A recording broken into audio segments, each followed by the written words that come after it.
Okay, good morning, everyone. In accordance with sections 45 and 53 of the Planning Act, 1990 as amended, this meeting of the Committee of Adjustment of the City of Toronto is called to order. Before I continue, just make some introductions. My name is Donald Taylor. I'll be chairing today's hearing. My co-panelists on my far left are Ms. Natalia Popovic. On my near left is Mr. Stan Komorek. On my near right is Ms. Sophia Ruddick. And on my far right is Mr. Bill Dalton.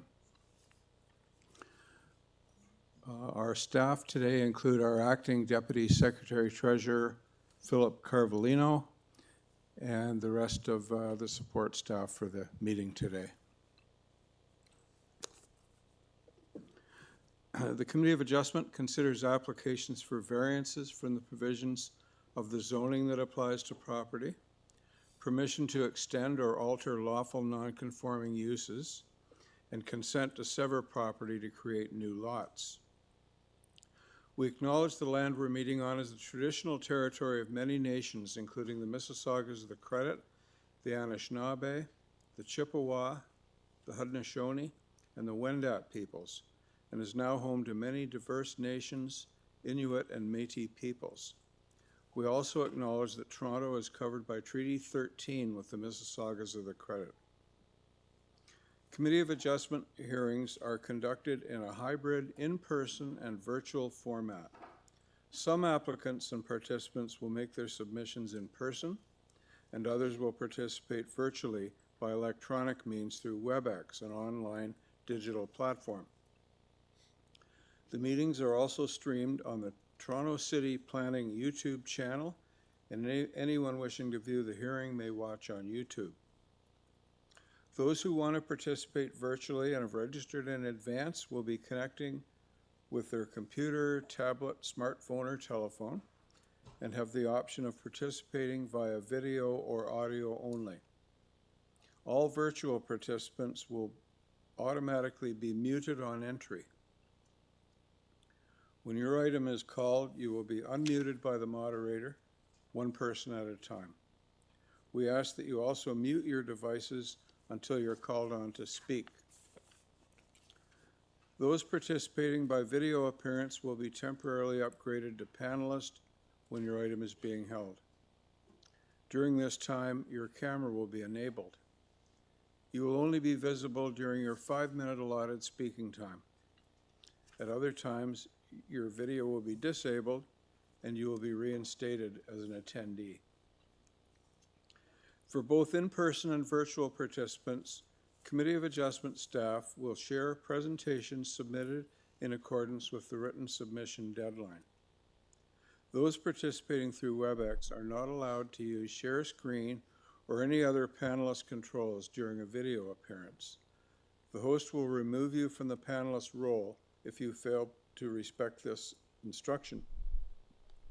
People attending in person today who want to receive a copy of the decision of the committee on an application must fill out a decision request card, and those participating virtually need to submit a written request for a decision by email. Please ensure that you include your name, address, and email address because the Committee of Adjustment and the Toronto Local Appeal Body, TLAB, will be sending notifications and appeal updates by email.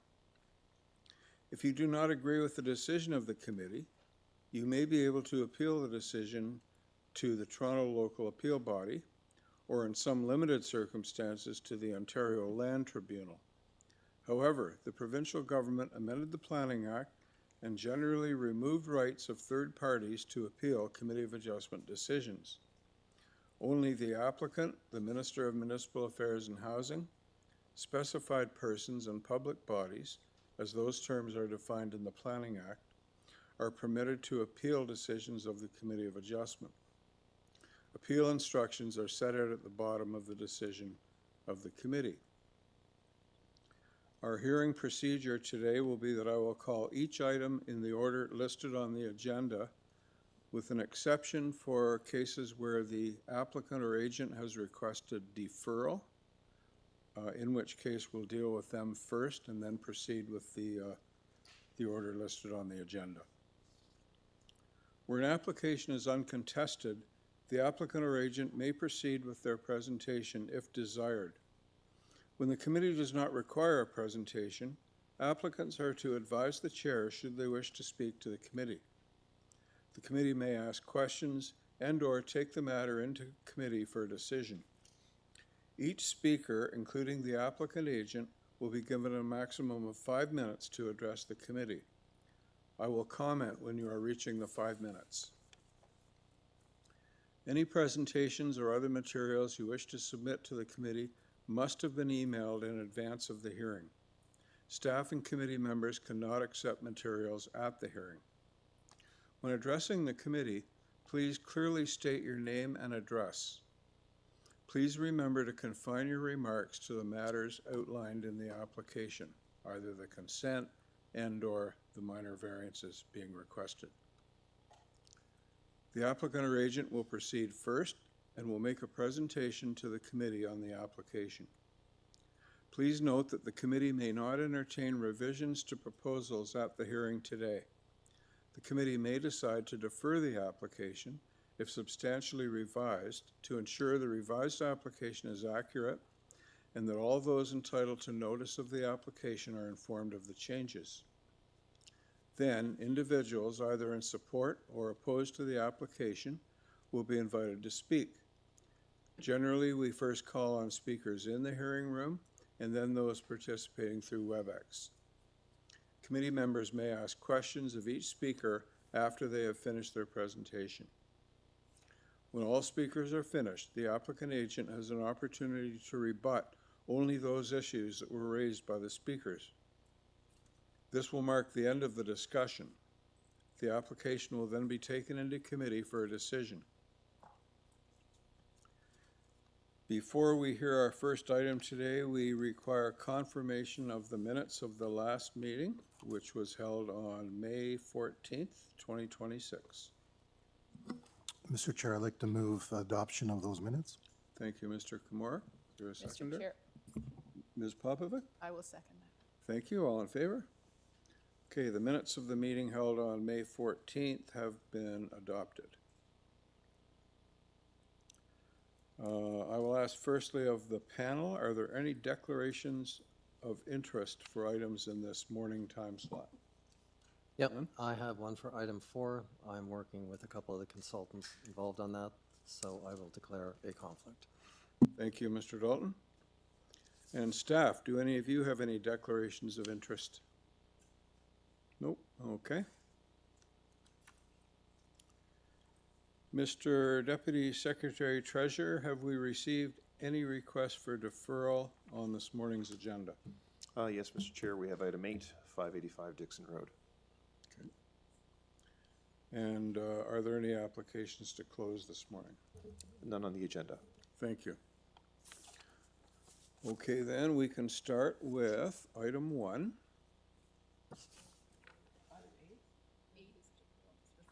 Oh, the deferral, yeah. So much for my advice, eh? Item 8 is 585 Dixon Road.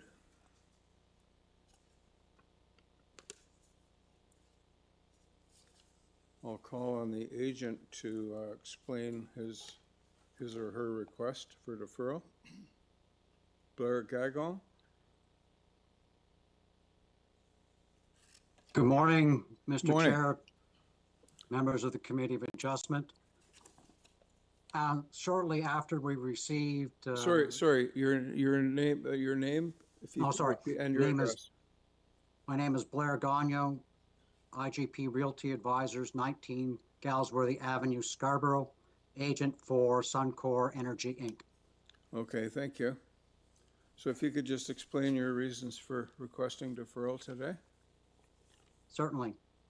We submitted our application for minor variance after discussion with staff, and subsequent to that application being submitted, we received a comment from planning staff that the Ministry of Transport for the province of Ontario had indicated that they had some issues with the site plan, primarily the 14-meter mandatory setback now being applied to the new property line from a previous road widening. Based upon that, it was agreed that we should then engage with the Ministry of Transport to see if they would provide relief. If they did not, then we would have to look at redrawing our site plan, which means the one that we will be presenting to you today would no longer be accurate. So we therefore ask respectfully for a deferral until we can resolve this matter with the Ministry of Transport. Okay, thank you, sir. Panel, any questions for Mr. Gagnon? And I don't think there are any people that came. Anybody in the room come to speak to this item? Dixon Road, item 4, no. Anyone online? Thomas? No, Mr. Chair. Okay. So let's go into committee for a decision on the request to defer. I note there's a request as well from planning with respect to deferring this matter as well. So given that and the applicant's request, I'm moving that we defer this matter to allow the opportunity to consult and for planning to review as well. Thank you, Ms. Ruddick. Is there a seconder for Ms. Ruddick's motion? I'll second that, Mr. Chair. Thanks, Ms. Popovic. All in favor? Okay, item 8 has been deferred. Thank you, Mr. Gagnon. Thank you. Now we can go to the numbered list and start with item 1, which is 36 CHRYESSA Avenue. We have, I'll just summarize the application here briefly.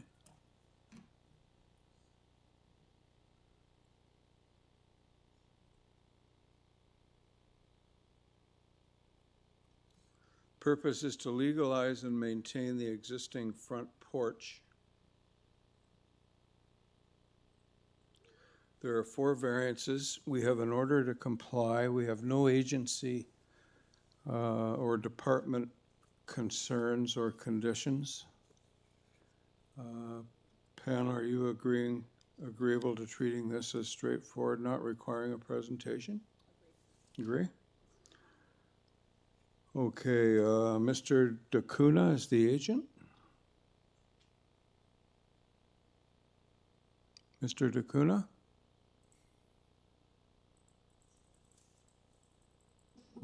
George, can you hear us? You're connected.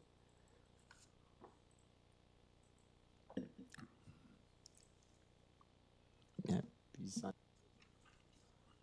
Mr. Chair, we can stand this one down and try to contact the agent. In the meantime, we can proceed with item 2. George, one more time. Are you there? I muted you.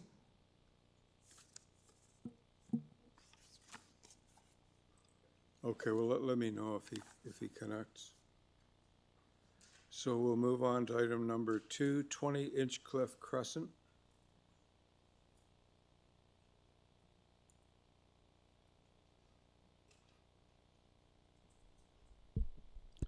Purpose is to construct a 2-story rear addition, a 2-story north side addition that will include an attached garage and a new rear yard deck. There's 1 variance. We have 1 opposition letter from 18A Inchcliffe Avenue. We have 9 support letters. And in additional materials, we received photos of similar designs of houses in the neighborhood. And we have our agent, Lena Rodriguez. Good morning. Good Mr. morning. Chair. And I think in light of the opposition letter, it would be good for you to make a presentation. Thank you. Thank you. Good morning, Mr. Chair and members of the committee. My name is Lena Rodriguez, 1115-451 The West Mall. I'm the agent for this application.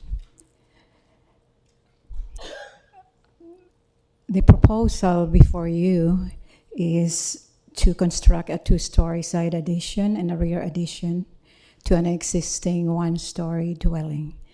There is only 1 variance, which is the north side yard setback. The bylaw requires 1.2 meters, and the proposed setback will be 0.16 meters. The new addition to the north side will have a one-car garage and a bedroom over the front part of the garage only. And the new addition to the rear will accommodate the family room, a kitchen. There are always covered patio and on the ground floor, and the master's bedroom and 2 bedrooms on the second floor. So the proposed attached garage will be located ideally in the existing parking space using the existing driveway. It will have an interior width of 3.2 meters, which is the width required by the building code. Because there are 2 obstructions on the parking space, the walls of the garage. So from 2.6 parking space, we have to add 0.3 and 0.3 on both sides, a total of 3.2 meters. So the new proposed garage will provide easy access to the dwelling, especially during winter season. This, however, created the side yard setback variance.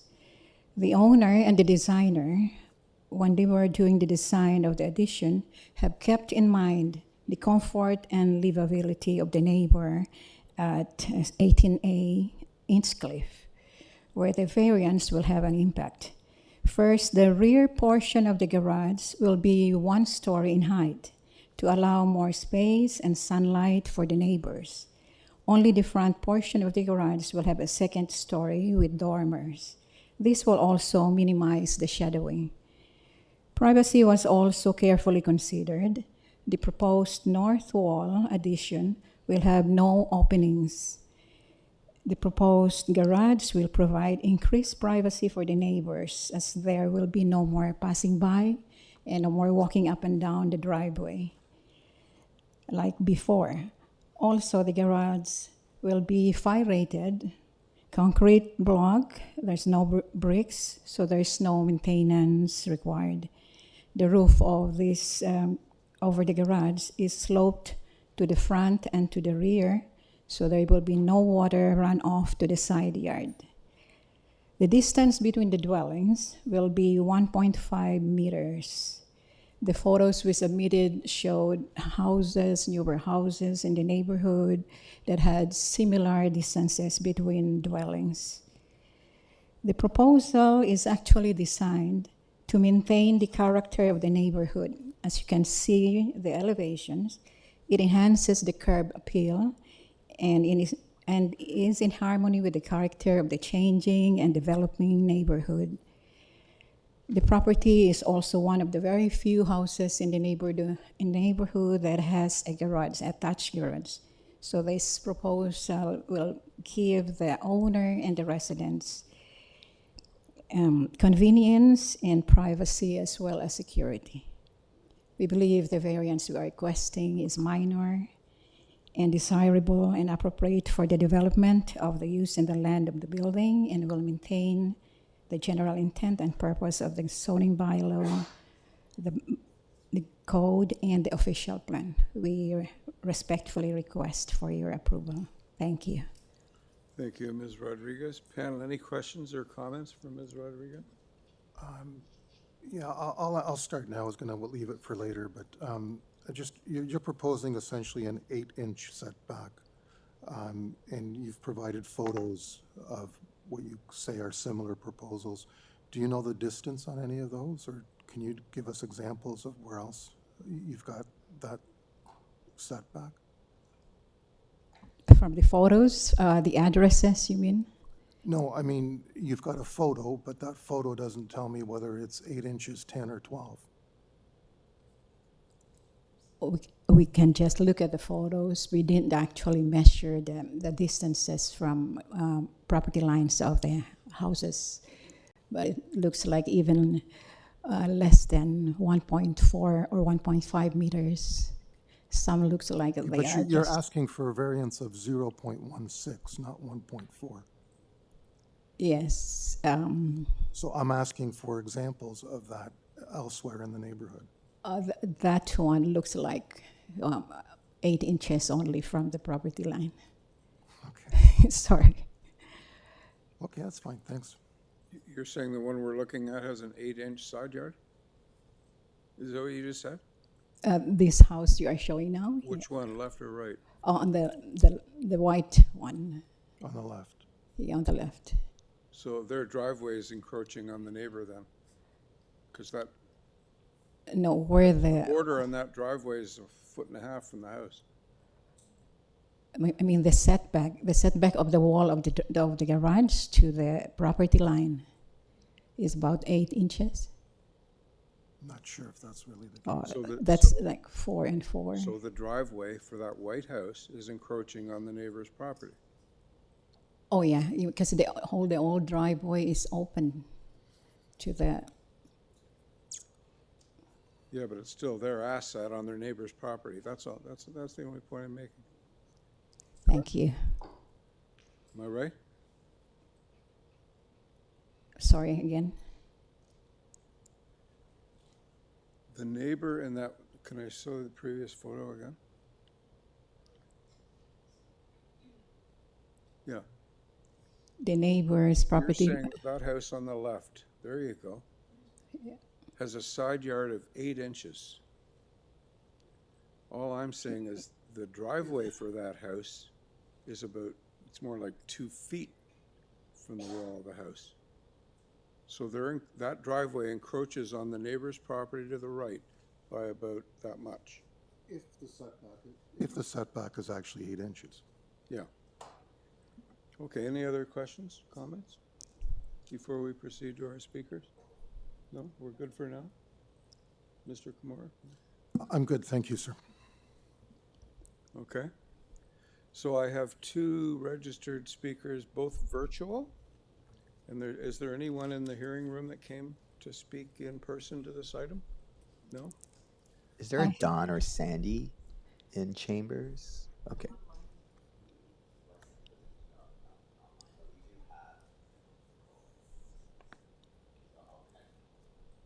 But you haven't connected with Don and Sandy McCamus as yet? Okay, well, let's invite then Nicole and Stephen D'Angelo from 18A, the immediate neighbor to the north. Yes, thank you. Good morning. Morning. Good morning, Mr. Chair and members of the committee. My name is Nicole D'Angelo, and we live immediately north of the subject property at 18A Inchcliffe Crescent. So I'm going to be speaking today on behalf of my husband and myself, just to express our concerns about the requested variance for the reduced side yard setback on the north side, which is the side that directly is adjacent to our home. First, we want to be clear that we're not opposed to construction or improvements being made to the house. Our concern is specifically with the extent of the reduced setback being requested and the impact it will have on our home. The zoning bylaw requires a minimum side setback of 1.2 meters, but the proposal is asking for only 0.16 meters on the north side. And this is not a minor adjustment, it's a significant reduction from what the bylaw is intended to allow, which is meant to manage the density, preserve the neighborhood's character, and most importantly, ensure safety, including fire safety and emergency access. We have young children, and safety is, of course, our utmost priority. This setback adjustment will have a direct impact on our home and day-to-day living. The proposed addition or altered wall would sit extremely close to our property and would affect our dining room window by blocking light and reducing the openness between the homes. Our dining room, like many, is an important family space, and we spend a lot of time together eating meals and gathering as a family there. That space currently gets natural light, and this change would noticeably impact the feel and also the enjoyment of that room. Furthermore, we do not have any corresponding windows on the opposite side of our home, furthering the impact of natural light reduction. We're also concerned about the overall lack of separation between the houses, including issues related to privacy, shadowing, maintenance access, and drainage. The setback of 1.2 meters is the necessary space required to handle roof drainage without impacting your neighbor. In addition, this extremely limited setback could create future practical limitations for us as well. For example, if we want to install or maintain a fence or potentially add a pool or other home improvements of our own in the future, the lack of space between homes could make that impossible. We have also spoken with contractors, and based on those discussions, we're very concerned that the construction with such an extremely reduced setback would damage our property. Given how close the proposal wall would be to the property line, we don't see how construction and future maintenance could reasonably occur without impacting our property in some way. The setback requirement exists for a reason, to maintain appropriate spacing between home for light, access, privacy, safety, and the reasonable use of neighboring properties. These are not just our personal concerns. There are planning considerations that are specifically identified by the City of Toronto as part of the purpose and intent of setback requirements and the minor variance review process. So we don't believe that the setback of only 0.16 meters maintains the intent of the zoning bylaw. Such an extremely narrow setback does not preserve appropriate separation between homes, and would have a direct impact on our property and our family's enjoyment of our home. So we respectfully ask the community to carefully consider the impact of our property as well and deny the requested variance. Thank you very much. Thank you very much, Ms. D'Angelo. Panel, any questions or comments for Ms. D'Angelo? None? Okay. Thomas, Thank you. any luck with Dawn and Sandy McCamus? No, I don't have them. I do see someone named Frederick. Oh, they logged off. So that was the only one I didn't have on my list, but I don't have them online. Okay, well, I think we'll have to proceed without them then. Yeah. So Ms. Rodriguez, you have 5 minutes if you need them to rebut Ms. D'Angelo's comments. Thank you. Yeah, we acknowledge that the reduction of the side yard setback is quite big from the bylaw requirement, but this is the only ideal place where the attached gardens could be. Also, that was already the existing parking space that the owner had been using. So, in terms of security of the owner, saying that the children had been, or safety of the children there, the owner had been already using that space and that side of the yard as her driveway and parking space. As for the shadowing, the reason why we do not build over the entire length of the garage and left the rear part of it, only the front part, has the second story, is for to allow more sunlight and more space between the houses. We have seen so many garages around Toronto built close or to the property line. And as for the construction issues, during building permit process, this will be taken care of on how they would construct foundations or excavations and building construction process. When during the building permit process, it will be reviewed by, they will be complying with building codes, and inspectors will be coming over to inspect scope of work, construction work. Also, that actually the roof over the second story over the proposed garage is kind of essential to create another bedroom, to make 3 bedrooms there. And the dormer will add, the dormers were designed to balance and to add the aesthetic aspect for the elevation in the front. The frontage would look more appealing with that design with 2 balanced dormers. So we had that design there, and that's the one that is shadowing part of the neighbors, the front part of the neighbor's wall, that dormer, that second story over the garage. Beyond that, beyond the original length of the original house will maintain a one-story flat roof. So it'd be in this, and also regarding maintenance, the slope of the roof will be towards the rear and to the front. So there'll be no runoff to the side yard, no water runoff. So maintenance is less, very little, or if not required. Since also that side of the wall will be all fire rated and no openings. There's no trees, no landscaping, and maintenance will not be an issue. Thank you very much. Thank you.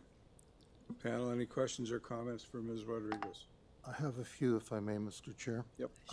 First off, I just want to clarify your drawing 812, which is labeled east side elevation. Is that in fact the north elevation?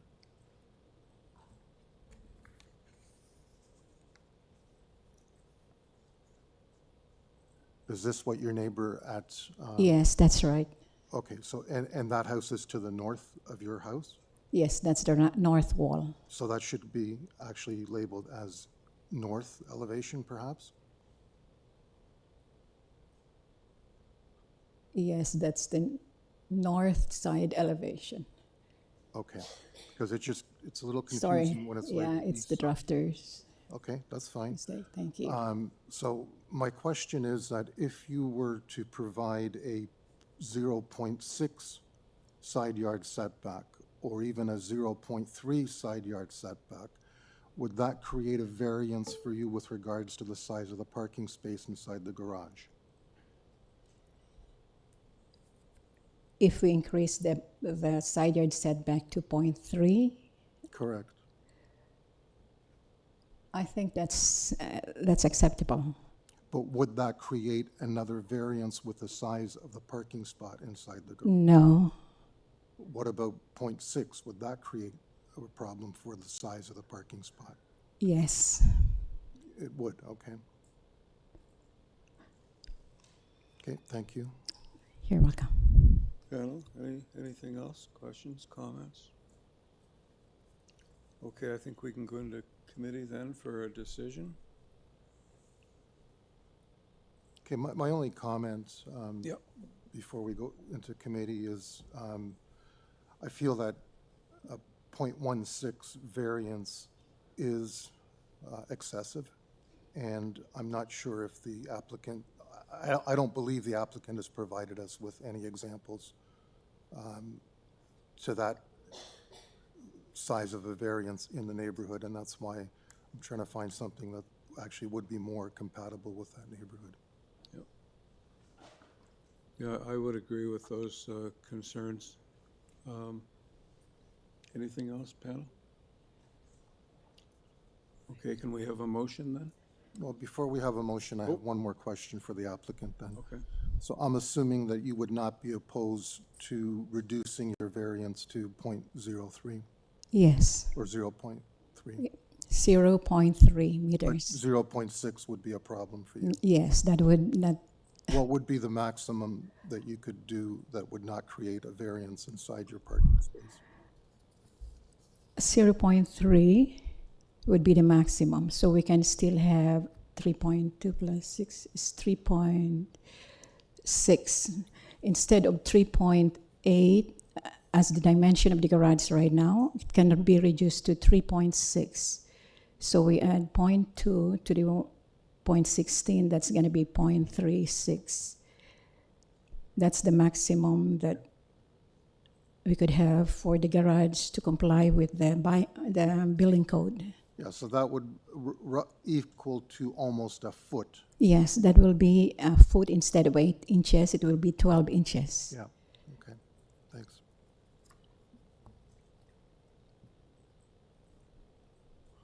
Sorry, Mr. Chair, I'm done. No, no problem.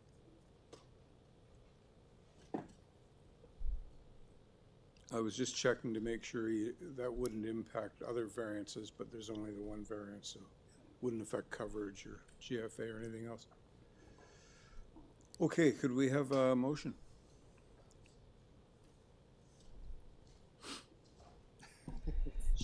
I'd like to move a motion for approval, as I do believe the application meets the 4 tests, and that the application will be as amended to 0.3 meters on the north side lot line. You can live with that, correct? That's correct. Cool. Let's do Thank you, that. Mr. Dalton. Is there a seconder for Mr. Dalton's motion? Yeah, I'll second that. All in favor? Opposed? Okay. I'm going to oppose as well, but you're successful by a vote of 3-2. Thank you very much. Thank you.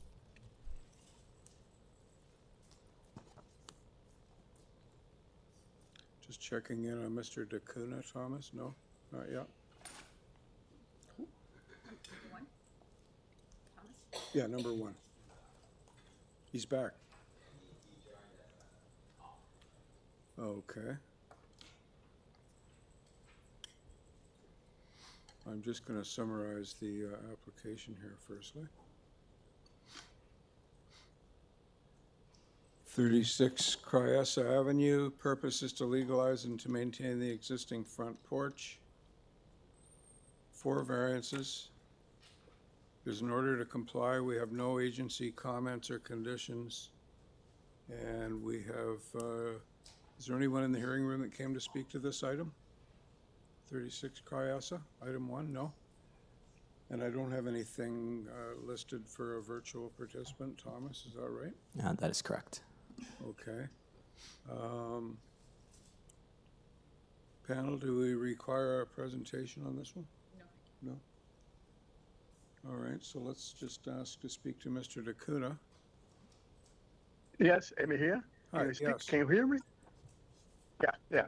So this is My name item is Jorge Zacuna. 1. 01. What's your name and address, please? Yes.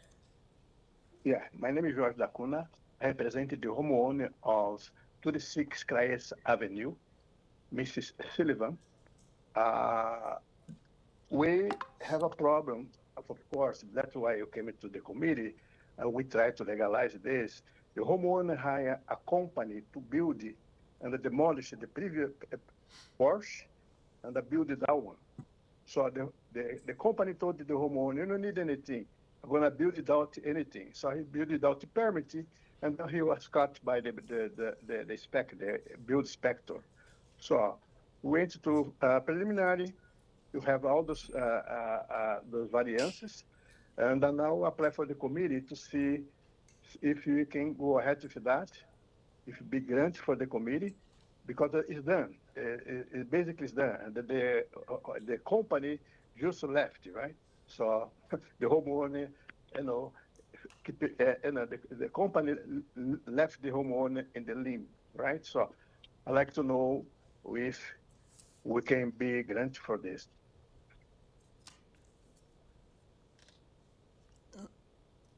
Okay, you finished? Yeah. Panel, questions, comments?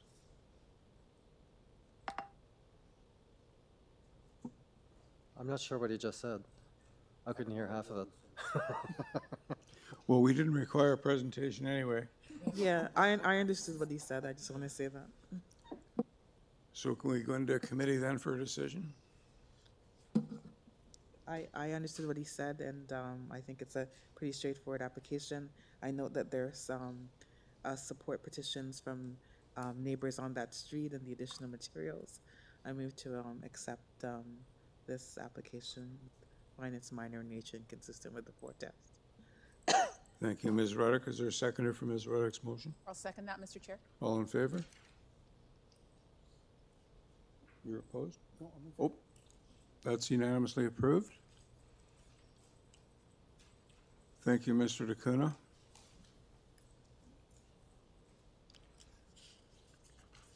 Moving on to item 3. 13 Woodbury Place. Purpose is to maintain the existing rear deck. A previous Committee of Adjustment decision approved variances related to front, rear, and side yard setbacks, building length, and soffit height. There is 1 variance. We have no agency comments or conditions. We do have an opposition letter. And we have one in-person participant, Diane Gauthier? Yeah. Okay. So the owner is virtual. Okay, it's the owner agent, Yep. right? Brent Kelly. Mr. Kelly. Yes. Hello? Yep. Can you hear me? Yeah, you just give us your name and address before, I think we'll ask you to make a brief presentation here in light of the opposition letter that we have. Not a problem. Good morning, members of the committee. My name is Brent Kelly, and I'm one of the owners of 13 Woodbury Place. I'm here today seeking approval for an existing rear deck that slightly exceeds the permitted lot coverage under the zoning bylaw. The permitted deck area is approximately 291 square feet, and the existing deck is approximately 336 square feet, resulting in an overage of roughly 45 square feet. I understand I should have addressed this approval process before construction, and I do apologize for that. Once I became aware that a variance was required, I took the steps to move through the proper process, speak with the neighbors, and bring the application forward appropriately. The deck is already constructed, no additional changes are proposed, and I've submitted 5 letters of support from neighboring properties. To my knowledge, the structure has not created significant impacts relating to privacy or enjoyment of adjacent properties. I'm simply here today seeking approval for an existing condition and the opportunity to properly regularize the file through the appropriate process. Thank you. Thank you, Mr. Kelly. Panel, comments, questions? Just a quick question, if I may, Mr. Yeah. Chair. Sir, what's underneath the deck? Is it soft-scaped or do you have patio? Is it hard-scaped? It's gravel. It's gravel, so it's water permeable. Yes. Thank you. Anything else? Okay, then let's invite Diane Gauthier.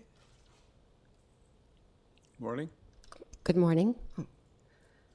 Good morning, Mr. Chair and committee. Thank you for hearing me. I have submitted my concerns, and I just want to... Sorry, your name and address, please. Sorry, Diane Gauthier. I live at 37 Wesley Crescent and immediately adjacent to this property overlooking my backyard. Our homes are all sloped down towards the Etobicoke Creek. We're on the Etobicoke Ravine, and that property is about 3 feet higher than my yard. I've submitted photos of the same. My original opposition to the plans that were a variance that was approved in 2020 was with regards to flooding that is consistently happening and is in fact now worsened because of the elevation. There's 3 yards we're all flooded. We have to get pumps and pump water out to the main street.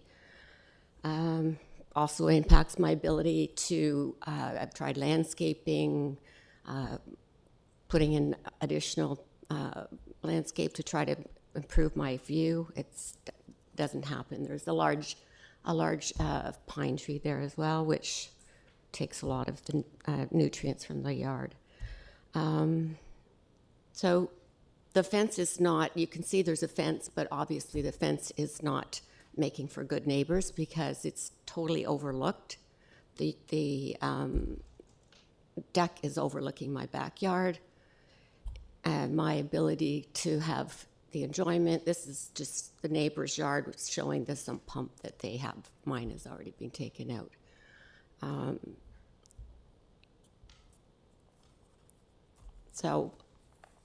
And you know, the structures, you know, there was a garage, there's a shed already, and now there's additional structures built on top of this deck that I'm looking into, and they're overlooking me. And I had friends over, and they said, what have they got, outhouses out there on the back deck? It's really obtrusive. The original size on the plans that were presented in 2020 was it was going to be 144 square feet. It's now 336 square feet, so it is more than double the original. approval. So I think that was all of my points. Structures, outhouse overlooked. So I'm asking for your consideration to allow me to enjoy my yard, and the neighbors beside me were all investigating various options to mitigate the water. We're going to have expense of putting in more. I think it's a French drain or something like that we're all going to do. But just my ability to enjoy my yard and have a quiet space. Sound carries over from the deck over into my yard, and my ability to just relax and enjoy my home and yard is severely impacted. So I'd appreciate your consideration. Thank you. Thank you, Ms. Gauthier. Panel, questions, comments? This is the evening light up show that I get. My late husband used to say the circus is in town, and it's highlighting all of this, and it's very obtrusive. I'm just trying to understand what the deputant is seeking from us. What would you like us to do? To refuse this? Like, what is it you're trying to achieve? That the deck be removed? Removed, or at least reduced to what was originally in the original plans, which is taking it back and to. But how does that address the flooding issue? Well, it would be covering less ground space to disperse the water, right? Like. Okay, but we just established that the ground underneath the deck is permeable. But the deck is still, the runoff is coming. There's downspouts coming from the garage and But that's going nothing to towards do with my the yard. deck. The downspouts have nothing to do with the deck. Okay, well, the deck is. And the lighting issue, if you have an issue with the lighting, I would suggest you speak to the neighbors about it, and if not, to try to seek recourse through property standards. I don't think we can do anything about that. Okay, well, it's just an eyesore. Understood. Anything else, panel? I have a question, Mr. Chair. Yep. Might be more for the applicant than for the neighbor, and I wonder if any consideration was given to privacy screens across the deck. One of the earlier pictures showed an extensive handrail.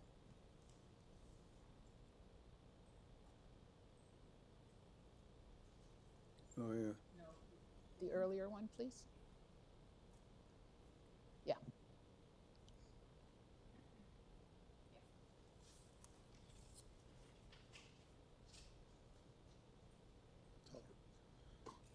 Taller fence might do something too. Right, so So since we have the deputant up, what would you feel about privacy screening? Would that alleviate some of your concerns? I don't like looking at these outhouses. I think that's. What exactly is the outhouse? Well, they have a garage, they have a shed. And then why these other two covered structures out there, the lean-tos on either side that are overlooking me. Okay, again, that's not why we're here. We're dealing with the deck. Well, they're on the deck, and they're not attractive. Okay. And not improving my sightline. Is that the so-called outhouse on the right? Yes, there's two, one on either side. Yeah, both sides.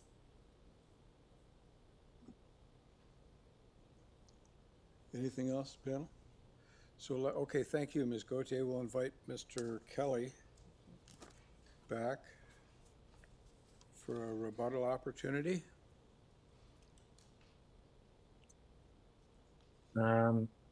So just so the committee's aware, I did reach out to these neighbors prior to building the house. Went around all of the neighboring properties behind us as well as the ones in the court. Let them know that if they did have any issues to please contact me directly. We got soil engineers involved when we were building the house. We put in a French drain to eliminate any further runoffs that the people behind us experience in the thawing spring months. This has been an ongoing issue for 40 years since I've been living here. Not once has anybody done anything to mitigate this issue of runoff and flooding, which is again not why we're even here today. I've tried to be respectful of everybody around me, understanding reusing of wood doesn't look perfect when you build it. The intention is to make these so-called outhouses stained and, you know, they're a barbecue cover and a place to put our cushions. Please understand that I've done all this work myself, and I'm one person. So to build the deck by yourself takes a while, and then to finish it also takes a while. You know, I have a very young family, and I haven't been able to use my backyard for quite some time. I have 2 little boys that love running around, and that was the idea. You know, have a place that we can enjoy a dinner out on the deck, enjoy the beautiful weather, and I mean, I've tried to be respectful of everybody that lives around me, as you can see with this report. And I mean, if they're gonna, you know, complain as much as they are about the property and how big of an eyesore it is, then why don't they put in a row of shrubs or bushes or something to grow into it, something to their property that limits their view of mine? Why is it always on me that I've done all these things so wrong by them, and they haven't done anything to mitigate these issues? You know, if you have a backyard that's always flooding, then do something about it, make it better. That's not my fault. I've tried to help you out. And as far as the visual thing, you have a very long backyard. You could put some cedar hedges at the back that would grow into something that you could no longer see my property. And wouldn't that mitigate everything? Why does it always have to be on me to do all these things? You know, again, I've tried to be very respectful, but I you know, I don't know what else to do. Okay, thanks, Mr. Kelly. Panel, any questions or comments for Mr. Kelly? The question, Mr. Chair, the Yep. question that I had previously, would you be, has there been any consideration or discussion of either privacy screens and or a taller fence? I appreciate there'd be some time and cost involved. I would love to put in a higher fence if the neighbors are willing to pay half, and they're willing to do. I mean, my father put that wooden fence in probably 30 years ago, and back then they weren't willing to help us out, which is why you still see the chain link fence at the back of their property, because they were not willing to help us build that wooden fence. So we left the existing perimeter metal fence. If they are willing to pay for half of it, then by all means I would install a new wooden fence. But there's been no agreement as far as them willing to work with us, and as you can tell, they're very bitter with us being their neighbors, and I wish that wasn't the case. You know, I've always prided myself on trying to be a good neighbor. I've tried to help people out when I can, and, you know, make everyone else's existence enjoyable. I've never tried to do something to impact people intentionally, and as you can see here, I mean, I'm totally willing to go halfway, but I'm not doing it all on me. Thank you. Thank you on the issue of the fence and on the issue of the privacy screens, which would be entirely on your deck. I mean, the privacy screens I would not be in favor of, as I need to keep an eye on my kids, and that would not be safe for us to have something up on the deck that we could not see our own backyard. So the fence I would be okay with, the privacy screens no. Thank you. So just to clarify, are the kids in the lower part of the backyard? They're not on the deck? Because I thought you had indicated that you had made the deck for the kids. Yes, well, I mean, you use both places, right? There is a backyard where the kids will run around. We have a play structure back there. We have toys. We do have a backyard that the kids like to run around and kick the ball around and do things of that nature, and then as well to be able to enjoy the deck that we never had. So I mean, it's dealing with young kids. I mean, you can't keep them stationary forever. When we're on the deck together, it's wonderful, and then when they're in the backyard, it's nice to be able to overlook them, to see them, and make sure they're playing safe.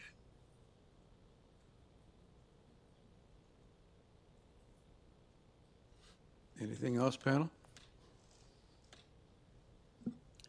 So can we go into committee for some more discussion if we need to, or a motion? If we come back to the variance that's before us, I think the variance is fairly minor. I think the issues that are being discussed don't necessarily pertain directly to that variance. They're kind of superfluous to that.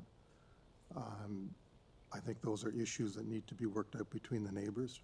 I don't believe it's our place to try to resolve that. We're not here to mitigate neighboring disagreements. We're here to review the variance, and I believe the variance is minor. Anyone else wish to weigh in? No, just that, as Ms. Gauthier said, a good fence does make a good neighbor, so perhaps the applicant and the neighbor should get together to put up a better fence, and that would mitigate it, but that's not before us. What's before us is the one variance, but the solution to any thing that's going on between the neighbors is a better fence.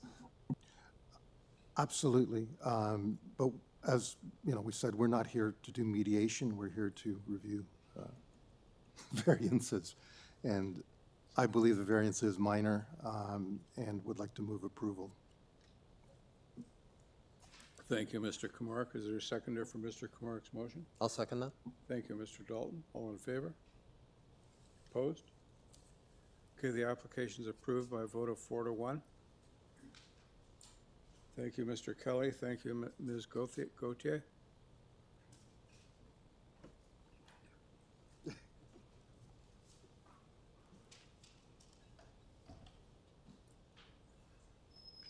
Moving on to item 4.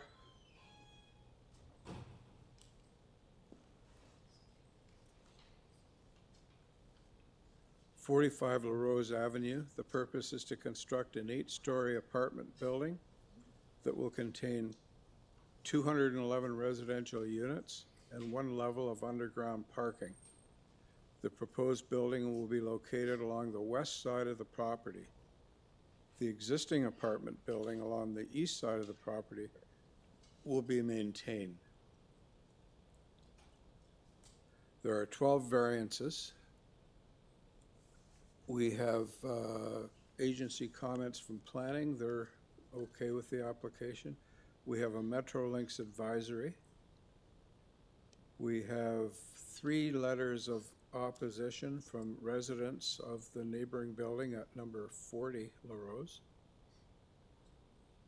And yeah, one of those letters is from the president of the board of directors for 40.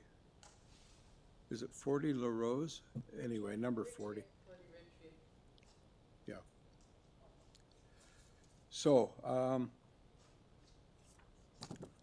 our agent, and we will invite a presentation from her, is Stephanie Quast. Good morning. There is perfect. Okay. Good morning, Mr. Chair and committee members. My name is Stephanie Quast. Address is 3 Church Street, Suite 200, and I'm from Bousfields. We are the planning consultant representing the owner. Thank you. So I'm here today seeking your approval for minor variances that will facilitate additional purpose-built rental units on this existing apartment site. As you noted, Chair, we have a report from planning staff citing no objections, and we are pleased to work with Metrolinx as required via the conditions provided. I just want to point out that I have read the submitted letters in opposition, and I just want to spend a few minutes providing some context and speak to how these variances meet the 4 tests. Next slide. Oh, perfect. So you can see here, the site is located within an apartment building area focused around the Eglinton and Scarlett Road intersection. On the site today is a 16-story rental apartment building, which is to remain. To our direct south is an 18-story building, and that is the 40 Richview Road building. What you can see here in that black circle is that the site is located within 500 meters of the under construction Eglinton LRT station. And we are also within the draft boundaries provided by the city for a major transit station area at this intersection. Next. So this is the approval on the site today. as you were reading the notice, Mr. Chair, I just want to be clear that the site on the west side of the property already has the approval for the 7-story building, the rental building. So we're not here to ask for an approval of a building. We're asking to make some minor modifications. And that's the purpose of the variances before you. Next slide. So this slide here is really meant to talk about the history in terms of that 7-story approval that was approved in 2019 and the bylaw enacted in 2022. As part of that approval, a number of improvements to the existing building, as well as the site as a whole, were secured through a Section 37 agreement, all of which the improvements have to be completed prior to the issuance of the first above-grade building permit for the new building. There are no changes proposed to that agreement. The improvements, all secured, will result as soon as the new building is able to pull its first permit. And just to summarize that list, you can see that these improvements include new amenity areas, both within and outside of the existing building, as well as a new underground parking garage that would be constructed for residents of both buildings. Next slide. So the proposed changes that we're seeking, the team has been working through the detailed design of this building since the zoning approval, and we are looking to make a few refinements that would result in 29 more rental units being provided within the building. This opportunity to provide more rental units is supported by the applicable policy framework, which over the last couple of years has changed significantly for the purposes of enabling more housing to be built, especially rental housing. As such, one additional story is being requested. This would result in an 8-story rental building adjacent to the existing 16-story building and the existing 18-story building to the south. Another proposed change is to slightly widen a small portion of the drive aisle, and this is simply to allow a lay-by near the pickup and drop-off area. Next slide. I wanted to show this red line diagram because I thought it was a very helpful visual. As you can see, all of the setbacks of the westerly building, which is the building we're talking about, those setbacks to the property lines all remain. The only dimension change is the one that you see there in red between a portion of the new building that is only 1 story in height to the existing building, and that's going from 25 meters to 24.55 meters. We are also looking to remove that exit stair location that you can see in the center of the site. And this is really a request that staff gave us through our ongoing site plan application as a way to figure out where these exit stair locations should be on the site that's away from the La Rose frontage to help improve that public realm. So we said we're happy to work with staff and through the variance request that just be deleted from the diagram. Lastly, I want to point out with the addition of the 8th story, you can see that the building step backs are changing at the 6th and 7th levels, but the 8th floor there is still maintaining that terraced design that was secured in the original approval. Next slide. Quickly, I'll just point out the angular plane request, and that's with the addition of the 8th story, we have the slight encroachment in the orange there. Next slide. And this is just along the south. You can see the encroachment there. I know I've run out of time. Could I have 30 more seconds, or should I stop? Sorry?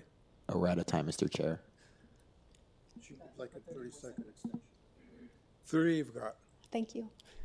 Okay, so next slide. That's the angular plane. I'm happy to come back to it if there's questions. Lastly, I just want to talk about our parking variance. So in recognition of the policy changes that have occurred since the approval, in addition to the significant investment that's being made in the LRT station there, as I noted, which is currently under construction, we are proposing a reduction in the parking for the new building.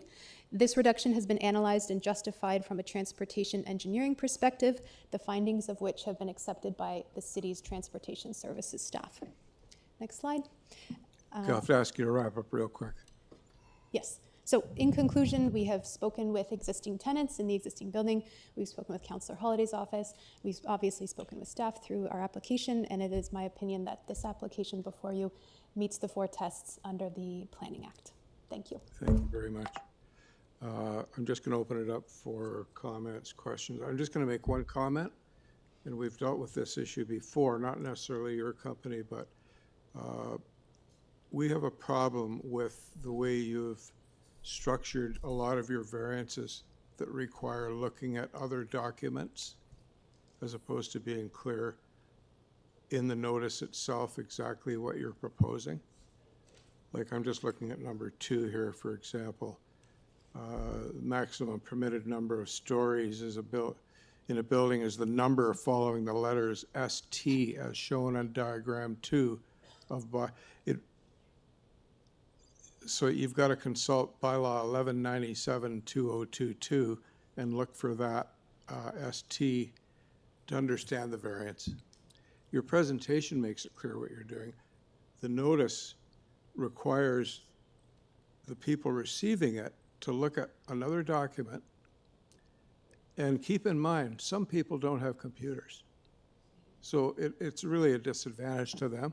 So that's just a comment on that. We don't like to see variances written the way these are.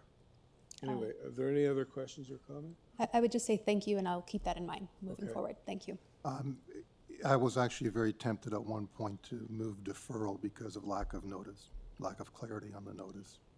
But I don't think we'll be doing that. But that's the point. That expresses a level of annoyance that we see with this. Understood. Yes. I do have some questions for you as well. Ahead. How many parking spaces are there on site now? In total? Do we know? On site? I'm just referring to my our transportation engineer who's with me today. I know the required is 218. That information is also, I believe, purposely obfuscated. No, I would just add, Mr. Chair, 218. Okay, sorry, I had 218 as well, but I wasn't sure if that was the required or the 218? proposed. 218, yeah, Okay. for 156 units. Okay. And how many spaces were you required to provide under the 7-story proposal that was approved? Collectively, for the 2 buildings, it would have been, as per the notice, 463. 463. Yes. Okay, thank you. And the relocation of the stairs, I mean, for building code purposes, you're going to have to put stairs somewhere. Correct. So I'm assuming that will come out in the site review process? Yes, and in fact, we have already relocated it along the west So could you not have shown that on your proposed drawings? So from a bylaw perspective, it actually doesn't need to be shown. No, I understand, but it's, again, it's a question of clarity and notice and information to the public. Correct. You're going through a process which is a lot less intense than a rezoning application. Yes. And in my view, you're on the borderline of being accepted as a minor variance application. And in doing that, it would be incumbent on you to try to provide the maximum amount of information to the public. Thank you. Okay, Ms. Kloss, could you just confirm that it's 40 Richview Road that's a 16-story building? 40 Richview Road is 18 stories. 18, and the one to the south is 16. 19, sorry. 19, and the one to the south is 16? So maybe perhaps if you could go back to the aerial. The one to the south is 40 Richview. That is 19 stories. Oh, okay. The one on our property today to our east, or on the east side of the site, is 16 stories. Okay, thank you. Mr. Chair, I have a comment. Yep, go ahead. Thank you. Madam Agent, I echo the concerns of the issue of notice, clarity, specificity, and not incorporating by reference in a number of the minor variances. So I share that concern. I'll make that clear. Specifically on minor variance 12, can you clarify that? Because as I read it, it says that no parking spaces will be provided during construction, but it doesn't speak to post-construction. Through you, Mr. Chair, this is simply to deal with the construction period. So when, as I said, one of there will be a new underground garage constructed for both buildings. So there will be no parking on site for a period of time. The details of that will all be secured through a construction management plan that is through the site plan control process, the details of which are being worked out at the moment. But the variance that we need is to recognize that during construction, no lawful parking spaces, so no parking spaces, will actually be on the site because they can't be physically.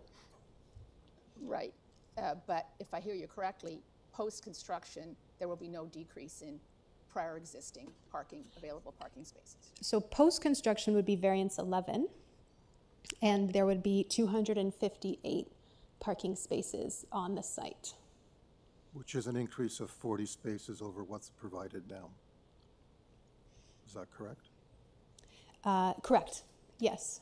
And how many new units are going to be increased beyond what's being provided now? So the new building has 211 units. So you're providing 40 spaces for an increase of 211 units? Correct. And that really reflects the policy changes that have since occurred since I the understand approval. what it reflects. I'm just trying to get the numbers out there so that they're clear to people. Thank you. Is there anything else? Ms. Ruddock, anything you wish to say? No?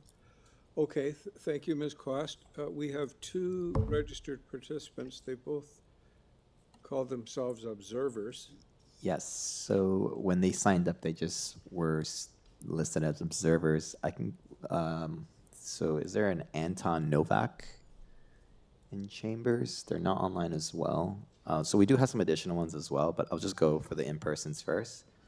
So we have one virtual participant, but I'll go to the in-person. That's Doris Tuzzi. Yeah, so Doris is online.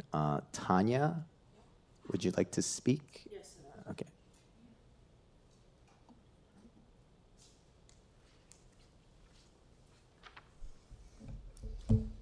So sorry, just before you speak, ma'am, is Doris participating virtually? Yes. And she only wants to be an observer?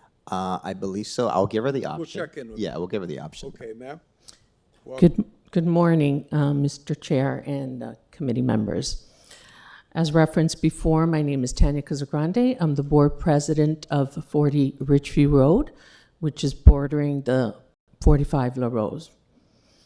So I'm really pleased to hear some of the questions asked by the committee, because first point I want to make on behalf of the 180 units in our building is the level of confusion and frustration to try to navigate. You know, we're not all architects or engineers. We're just there trying to protect our home and our property values. So I appreciate you pointing that out right away, because that was a level of frustration, and we need clarity more than anything. So I'd like to highlight a couple of our concerns and really clarity. Firstly, once again, very disappointed in the document quality. Also, we're not clear on the proposed underground entrance to the parking garage. Again, was it relocated further south? Is it now closer to our building? Obviously, our concerns are increased exhaust, noise, the impact of the extra lights to the residents that are facing, you know, if a bunch of cars are going to be driving into the garage. We're very concerned about that. And the setback, not clear on what the variance is there in the setback. Is it getting closer to our property? And if so, it reinforces the above noted concerns. Additionally, it may just seem like an extra floor, but you've touched upon the parking.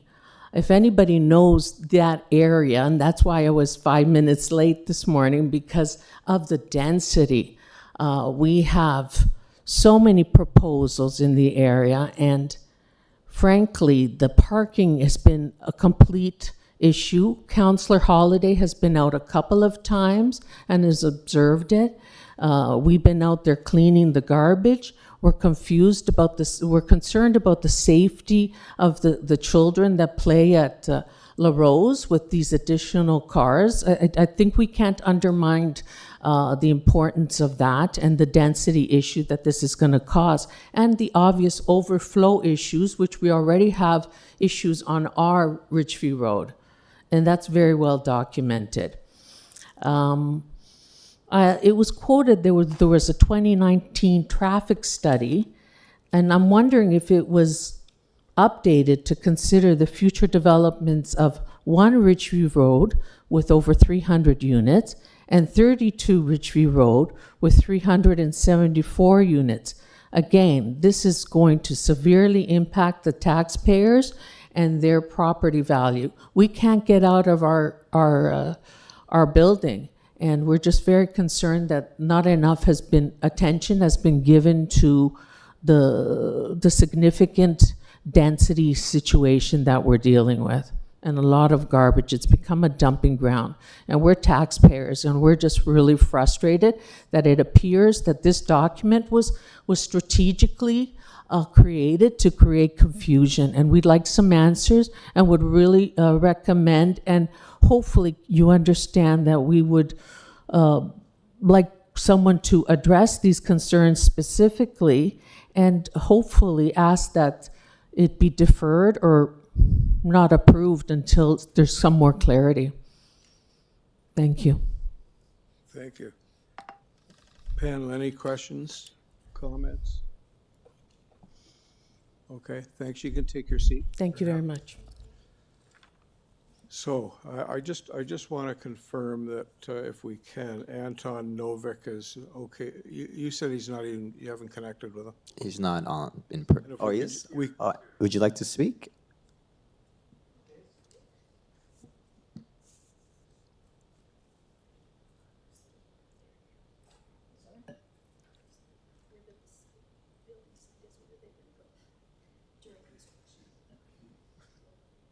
Hello, my name's Anton Novak, 40 Ridgeview Road.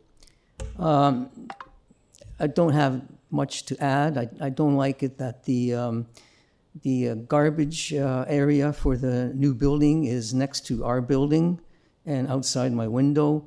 There was a big concern about where's everybody going to park? And I don't know what this company is trying to do. I think they're. By the way, is this going to be a condo or a rental? We don't know. And rental. It's a rental? Can they change their mind? They could make an application. I think they can. At some point, theoretically. You know, like they haven't kept their existing apartment building in good condition. We've heard that from people who live there. So I don't trust this company. And yeah, so that's about it. It's I don't know what they're trying to do. I think they're trying to get rid of their old apartment building at some point and build 2 condo buildings. So, well, that's speculative. We're dealing with what's before us right now. Yeah.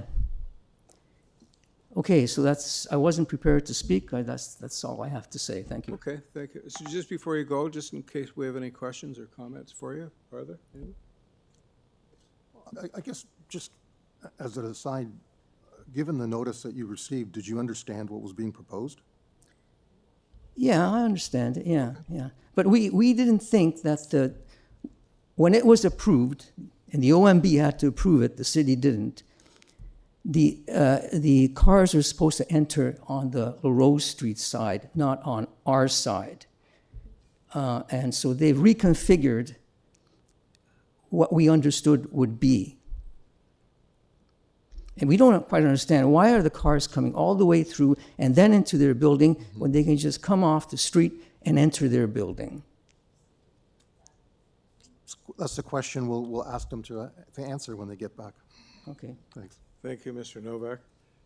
And just a last check on Doris Tuzzi. I just want to confirm she doesn't want to speak. I can connect her now, but we do have 2 more in person. Oh, okay. Marie Elena. We'll deal with them first then. Would you like to speak?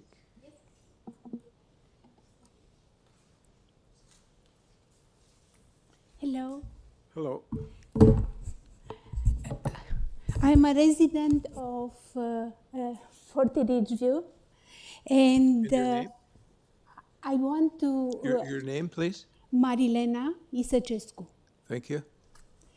And I would like to talk about one of the problems that I see. We were in the letter that we sent. We are talking about separation, distance, and privacy, noise and air pollution from the garage entrance, light disturbance, and wind corridor, Venturi effect. And now I want to explain what the garage entrance door, it's a problem for 40 Ridgeview. We measure on our side of the property and on the other side, whatever we find in the floor plan. And we have a 16 meters distance between the 19-story facade building and the road to the garage entrance. These 16 meters are not enough. I made an check on the bylaw, the municipal bylaw sets strict limits at the front of reception, that is our building, and the permitted sound levels are kept to 50 decibel during the day and 45 decibel at night. I was checking the source of the noise. At 1 meter distance, a single car passing, idling, or reviving at the entrance of 258 car underground garage typically emits between 65 decibel and 85 decibel. This sound is highly dependent on modification and like exhaust systems and the acoustic reverberation from concrete structure. The noise footprint generated at the garage mouth fluctuates significantly depending on the time of day or how the car uses the space. The basic traffic, it's only 60 to 70 decibel. The peak disturbance is 80-85 decibel. And above,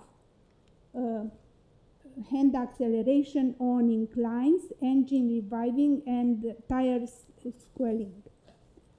The ventilation is, industrial ventilation is 60-65 decibel. We calculated using 6 decibel rule. Every time you double the distance from a point source, the sound level drops by approximately 6 decibels. Then, if I took 85 decibels for 1 meter, at 2 meters 79, 4 meters 73, 8 meters 67, 16 meters 73 decibels. 32 meters, 56 decibels. Then even at 32 meters distance between the road and the facade, our facade, we are more than 50 decibels in the daytime or 45 in the night.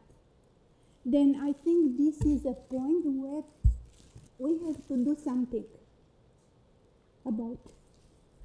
And the conclusion will be that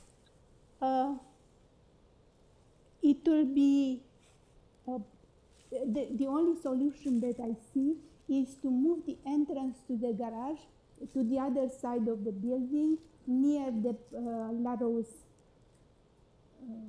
Avenue. Thank you. Thank you very much. Any questions? Yeah, hey, that's my job. Any questions? So I'll ask one. The current entrance to the underground garage is close to La Rose Avenue, right? No. Yes. It was before. But is it now? Now it's near our building. No. Before the proposal is built, today, right now, it's close to La Rose, right? Yeah, Okay. And that's where you would like it to stay? yes. Okay, that's what I want to clarify. Thank you. Okay. Thank you. Anything else? Okay, thanks, ma'am. Take your seat. Thank you. And I understand, Thomas, we have another in-person speaker? Yes, Roy?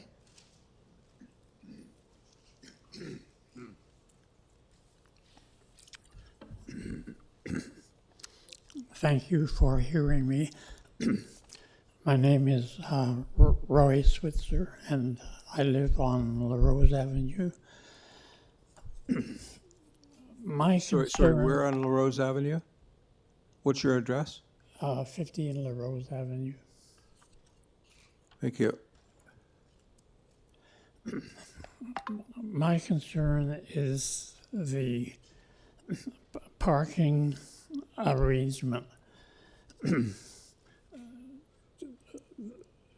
The amount of parking spaces is not nearly sufficient for the building that they're going to have when the new little building is finished.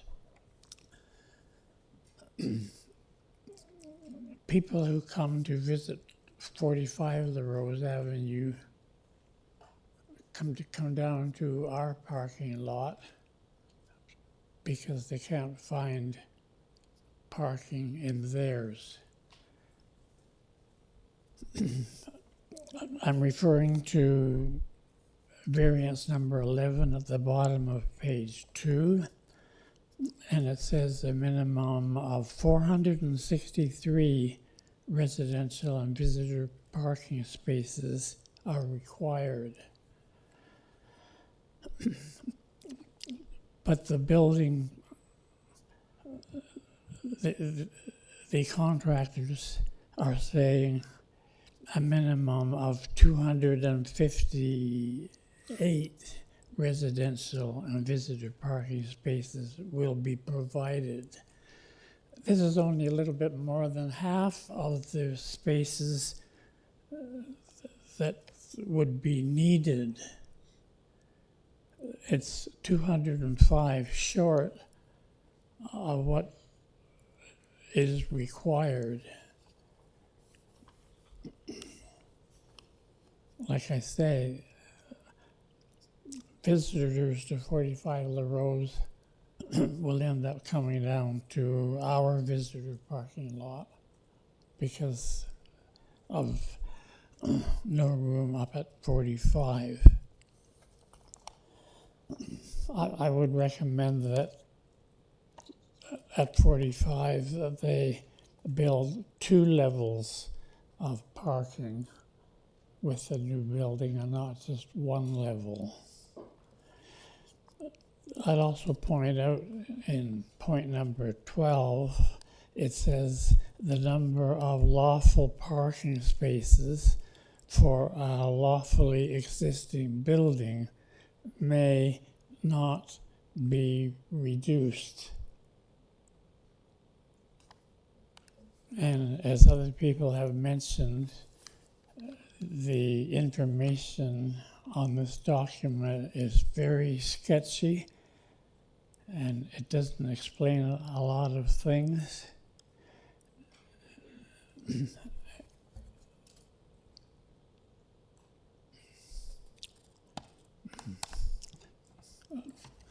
I could say more, but I think that's enough. Thank you. Okay, thank you, sir. Just before you go, questions, comments? Okay, you can take your seat and thank you. Thank you. So, Thomas, where are we? So I think that's everyone in person that would like to speak, I believe. Okay, so we do have Doris Tuesday, so I'll connect Doris right now.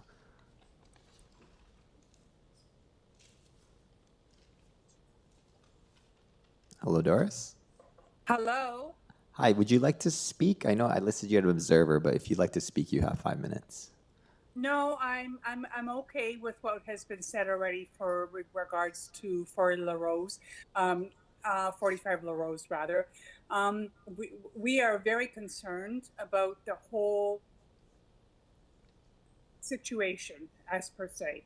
So I'm sure it's been said, and there's a lot of congestion as far as parking, as far as children in the area. There's not enough active space and green space, airspace, regardless. So I'm hoping that this situation will be resolved shortly. Thank you very much. Can we just get your name and address for the record? Yes, Doris Tuzzi. I'm at 40 Richview Road, Etobicoke M9A5C1. Thank you very much. And then that's Unit 603, correct? That's correct. Perfect. Yes. Thank you. Thank you. So does anyone else in the hearing room wish to speak? I made a submission. Could you speak into the microphone, please?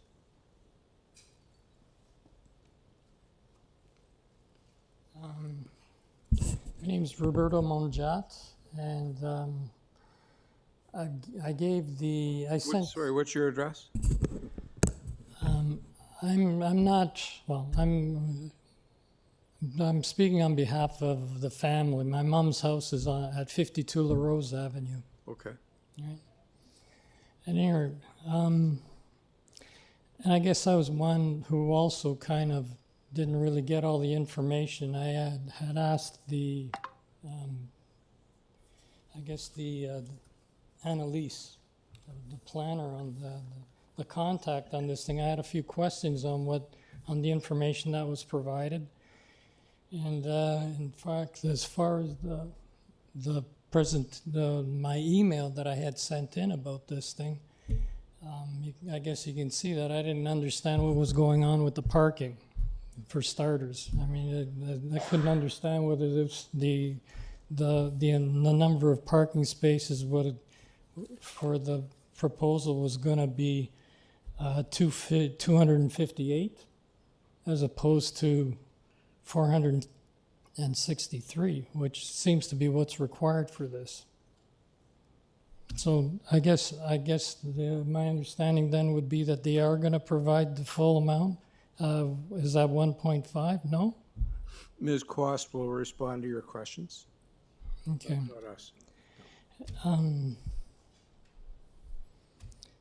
Because actually, as far what ends up happening right now is a lot of the residents in the existing building at 45 La Rose, a lot of them are using La Rose Avenue for parking.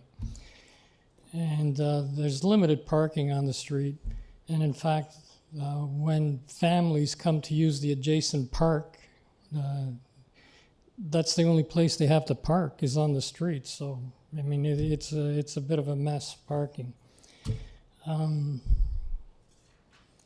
I guess, like, for me, this minor variance, as it's called, it's adding a story to a 7-story building.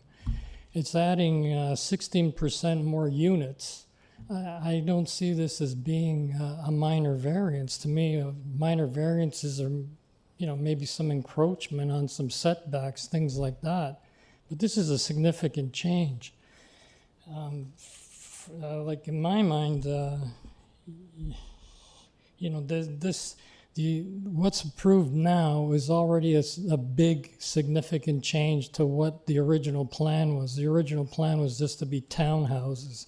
So this thing has gone already a major impact, a very significant change to what was originally proposed. And while maybe adding a floor to some people might not be so significant, I mean, it's already too much. What's already been approved. Like to me, I think it comes across as just an exercise for making the property more valuable and more profit. I didn't think that would be something that's associated with a minor variance. That's all I have to say. Okay, thanks. Any questions or comments for the gentleman?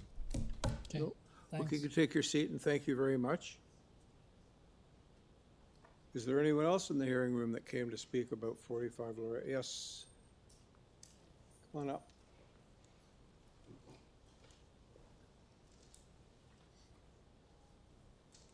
Just to know, if you spoke and you haven't filled in a card, we would just like you just to get a card, just provide your name, address, so we can just have it for the record.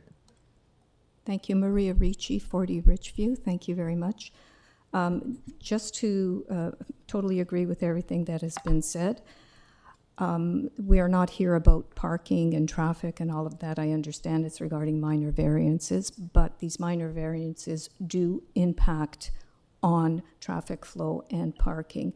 A lot has been spoken about illegal parking or people finding spots on La Rose Avenue. That filters through, believe it or not, onto Richview Avenue as well. We are inundated with illegal parking with the current buildings that we have. Again, there are 2 additional buildings coming up on our street. That's not your issue today. It is about 45 La Rose.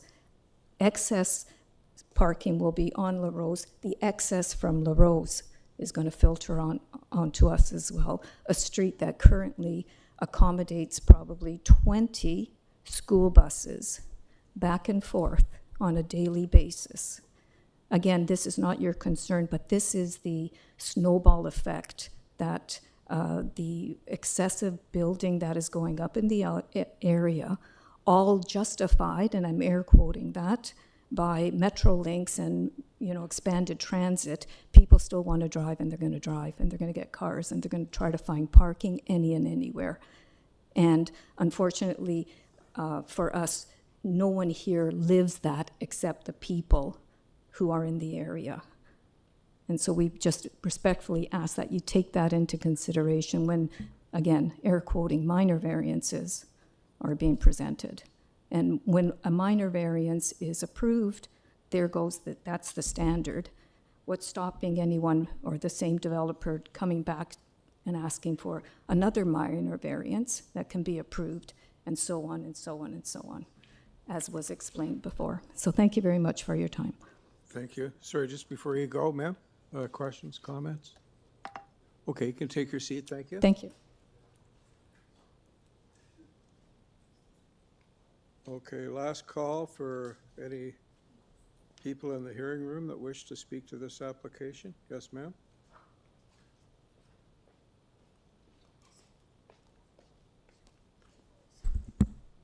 Hi, how are you? I'm Diane Diaz from 15 La Rose. So it's just basically the same thing. We have condos, we have rentals in there. When these condos, I'm one of the board members from 15 La Rose. So like for example, ourselves in the springtime, actually in summertime, we're gonna be doing renovations in our garage. We need to get city permits for all of our residents to be parked on La Rose. So what's gonna happen? We're gonna have a traffic jam on that street. There's not gonna be no parking. It's gonna be a disaster. We keep adding more buildings into this area. We need to think about seniors, stores. There's nothing around here for seniors to walk through, to go to a store. Like, we just keep adding. Like, let's fix the problem, parking. Like, we have a park there. The cars have to park, to take their kids to the park. There's nothing. So I think this is ridiculous.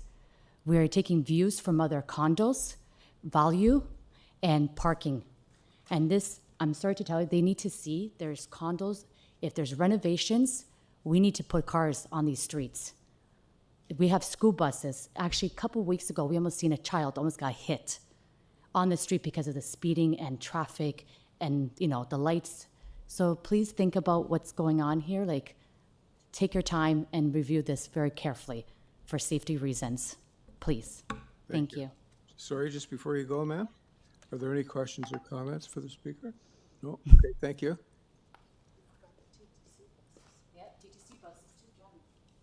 Does anyone else wish to speak to 45 La Rose Avenue in the hearing room? No? And there's no one else online, Thomas? That's correct. Okay, then let's go into committee for Actually, we need the rebuttal, Mr. Chair. Oh, yeah, rebuttal. Sorry. Ms. Quast. Thank you, Mr. Chair. And I've listened intently to all the comments, and thank you for them, and I'd like to respond to each of them, actually. So I want to start off by saying that as part of our minor variance submission, I, as a professional planner, submitted a 16-page letter that went through all of the detail of the variances we are requesting and assessed them under the 4 tests. I know that my letter is not mailed as part of the notice, but it is available on the City of Toronto's website. There's a phone number on the notice sign that someone could call the city planner and ask for that letter. So I just want to say my team and I took a lot of time to really analyze these variances in accordance with the Planning Act and all the supporting studies that are required through our concurrent site plan application. And I'm happy to answer any questions on that letter and get into those details at any time. I just wanted to clear that up, that we have put in a lot of work on this. The first matter I want to touch on is the location of the underground entrance. So they are correct. The location for the underground entrance has been shifted a bit further south in the new building, and that is because city staff, through our site plan review process, have asked us to do that from a safety perspective with the sidewalk on the rows. I have the comment here from the urban design staff as well as transportation. And when we had the entrance at the north end of the site, there's potential concern of queuing of cars onto La Rose across the sidewalk. And then there was, from the urban designer's perspective, the visual interest and the visual impact on the public realm along the sidewalk. So really it was coming from a safety perspective as to why that entrance moved south. That is why we have it as it is today. And I just want to say that it is not part of the variance application. We don't need a variance to move it. We're meeting all the standards in terms of its sizing. We have actually, through our submitted landscape plans, put 2 rows of trees along the south edge of that drive aisle. We have a row of coniferous trees and a row of deciduous trees. And then we also have a 1.2 meter high decorative fence along the south property line that interfaces with 40 Richview. So we have spent a lot of time on our team with staff to ensure that screening is going to be there. The trees will grow, there will be the decorative fence, and we really hope that that interface will hopefully appease some of the residents there. On top of that, as one of the ladies mentioned, we do have a 16-meter distance from that garage to a pinch point, or one of the points of the 40 Richview building. So it's not right up against the property line. There is quite a distance, and on top of that, we've really, really tried to ensure that through landscaping elements, we can really make it all work. The second point I want to talk about is the setback variance, and I'd like to go to diagram 2 again, but that's okay. I don't know if you are able to flip through that in your presentation. But as I said, none of the setbacks of the new building to the property lines are changing. So the 7-story building approved today is not moving at all. We just have that one dimension change, which is in between the 2 buildings, the existing on our site and the new building. And it's a 0.5 meter difference, and that is really through the detailed design that has progressed since the zoning was approved in 2019. So there's no setback changes from the building, and in particular to the south where 40 Richview is located. Now, parking. First of all, this is a rental building. This is a rental housing provider. They have multiple sites across the city. They've been a rental housing provider for 40, 50 years. When we went through the previous approval at the LPAT for the 7-story building, it was a rental then, it's a rental now. And as I said through my presentation, we're here today asking for the opportunity to provide 29 more rental housing units, which every single level of government has said we need. New renters, when they come to the new building, they will be well aware that there is limited parking available for them in the new building. That is how it works, and that is what we'll say. And if a renter does not want to rent in the building because there's no parking, then they will not rent there. This, as I said, this is a rental provider. They are not selling the site and moving on, and who cares what happens. They are in it for the long term. They've been doing this for 40, 50 years. They are maintaining the building, and it's their risk if they don't want to provide the parking, because that means perhaps people might not want to rent there. So that's number one. Number two, I'd say I've heard a lot about congestion, and I understand that. And what the industry knows, and what has been reflected through the policy changes with respect to parking, is the fact that when you are building new buildings. Okay, you're on borrowed time. Can I have more time? I have lots of issues to address.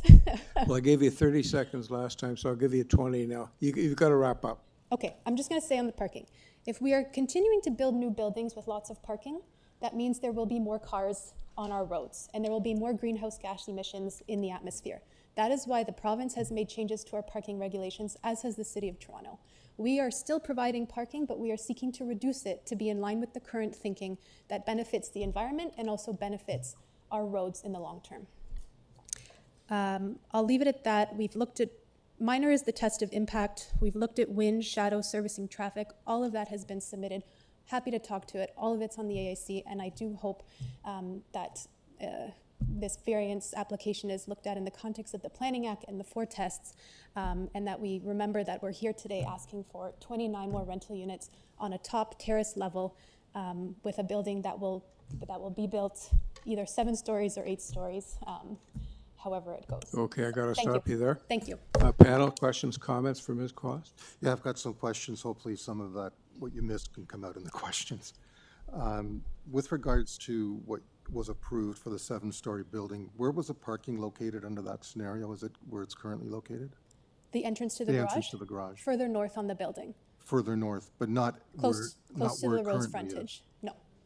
Okay. So my question has to do with the interim period of construction. Are we to understand that there will be 0 parking provided during that time because of the entrance change? There will be 0 parking because currently the underground structure that serves the 16-story building, that is going to be completely replaced, rebuilt, and So- expanded. So there will be no parking for a period of time. Yeah, so we've had applicants come to us with those scenarios that have provided or have suggested some kind of interim parking arrangement. Do you have And I any? have that, yes. So we are working through a construction management plan, through our site plan application with city staff. There are 3 buildings just to the southeast of us, 1A, number 25, and number 39 Richview Road.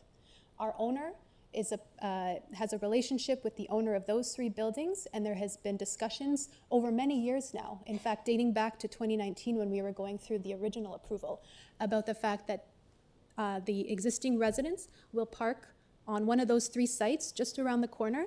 Shuttle service will be provided 24 hours a day. So when you say one of those existing sites, are those surface lots or are they underground garages? There are surface lots there, yes. I don't know the exact details of if people need to go under or above, but there are surface parking. Okay, so you do have an interim parking plan then? We do. It is not finalized yet with city staff, but it has been in the works and we can't do anything on site until it is finalized. And that's our site plan. As I said, we're still in the site plan process. We have not got that approval yet because we need to deal with the variances first. Okay, thank you. Anything else, panel? Okay, thank you, Ms. Claus. Okay, thank you so much. So let's go into committee for some discussion and then a decision.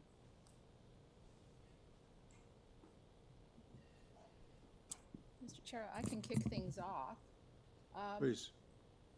We heard a lot of information today. This is a, relatively speaking, lengthier, complex scenario application that we're dealing with. And from speaking for myself, at the end of the day, I am concerned that the nature of the application, all of the issues that have been discussed, haven't quite gotten over the test, the 4-part test. That's where I'm having concerns right now. Okay, thank you. Ms. Ruddock, anything to say or? Yeah, I'm struggling with those same concerns as well, despite the efforts that I know that the applicant has made in terms of this new revision and making interim arrangements. I'm also struggling with the unknown and lack of clarity around some issues. Mr. Kumar? I'm kind of feeling like we're dealing with a minor rezoning application in the timeline provided to us in a Committee of Adjustment hearing, and we don't really aren't afforded the time to do a fulsome review. For example, I would have liked to have seen drawings showing the arrangement under the 7-story proposal to see what it is that we're actually varying. I have the current situation, I have what's being proposed. I feel like we've got a missing piece in between for making the decision. I would have liked to know where that parking garage entrance is going to be, but I guess there isn't a variance for that, so that's not really germane, but there's just so many bits and pieces to this. And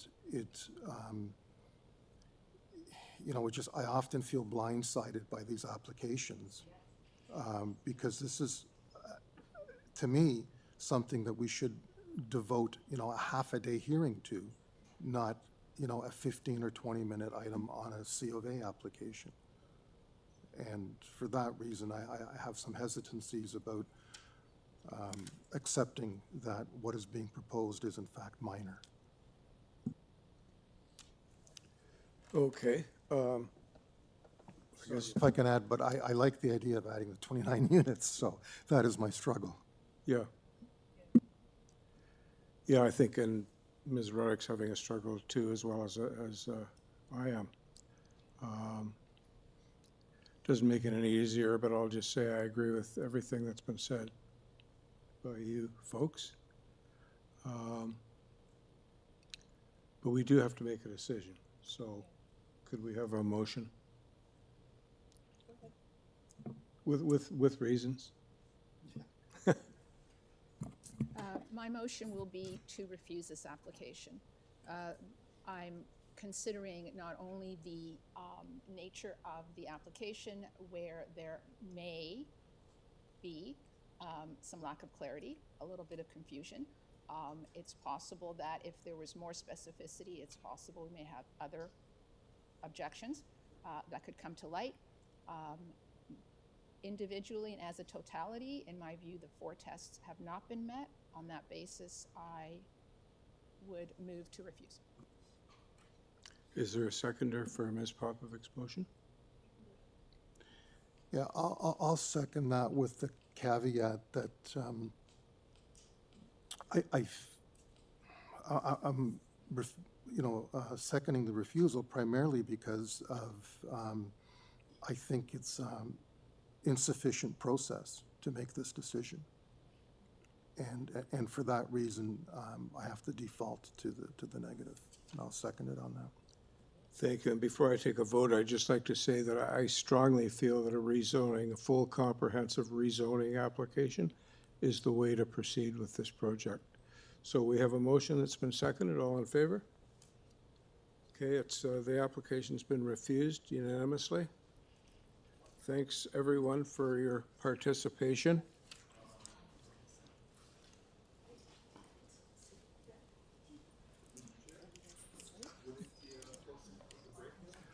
I was just thinking that. Yes, let's break until 11:45. Sure. So we'll be taking a break until 11:45. 15 minutes. Oh, do you? Oh, very good. Yeah. He's doing very well. Thank you. Yeah, bye-bye. No, the lost triplets. Big subsequently had 2 girls. They're 12 and 11 now. Yeah, yeah. Hi, Chef. Stephanie, I'll tell them that. Thank you.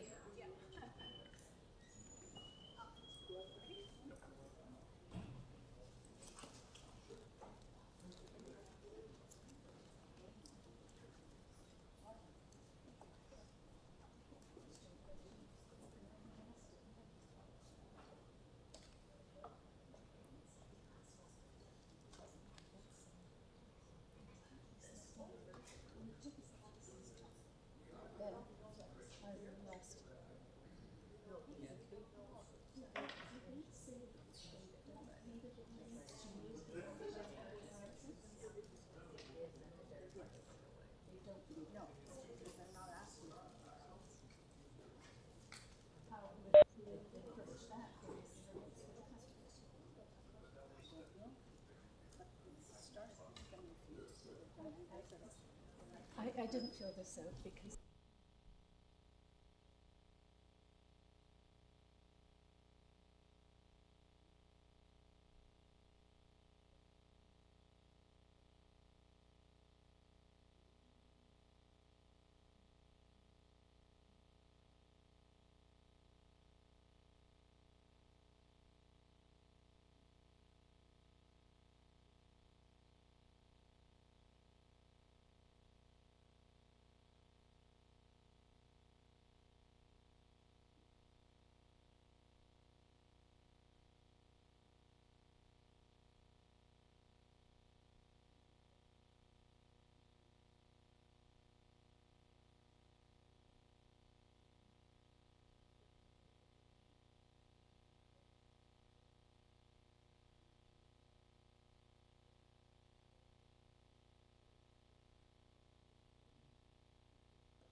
been sitting a long time.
Hey, Sean, are you there?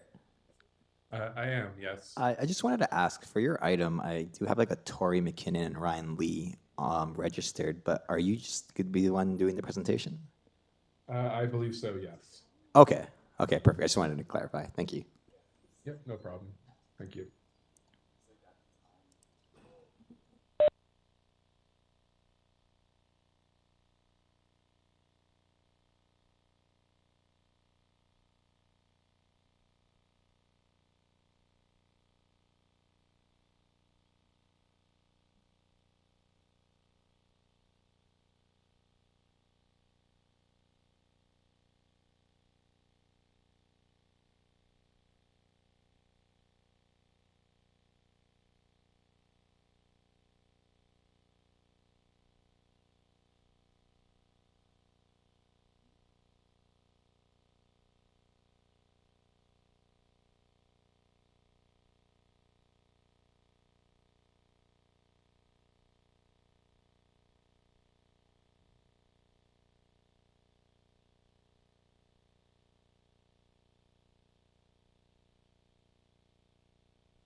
Thank you for indulging us in a little break time.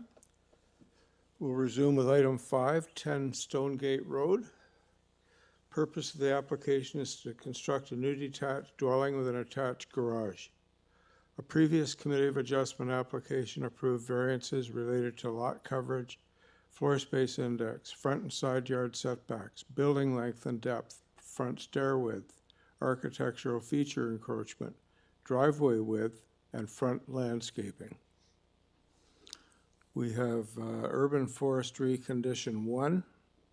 Ravine and natural features is okay. We have a transportation review condition, and TRCA is okay. And according to my sheet here, we have no registered speakers. Is that right, Thomas? That is correct. Okay, thank you.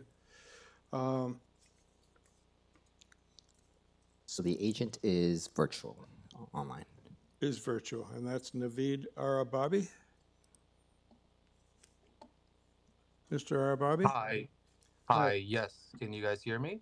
Yeah, and if you could make a presentation, I and perhaps my colleagues are curious as to why 7 months after getting approval, you're back with 7 variances. Hi, my name is Navid Arbabi from Banana Art Design Studio, 2017 Avenue Road, and I'm the agent on behalf of the owner of this property. Thank you for looking into this matter. So in brief, the reason is a complete redesign based on the natural grading of the lot. The previous design was not satisfactory to the owners. They want to start their family there.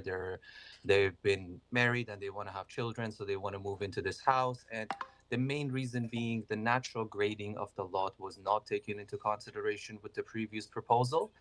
And so I'm just going to go briefly over the variances. Thank you for pulling up the letter.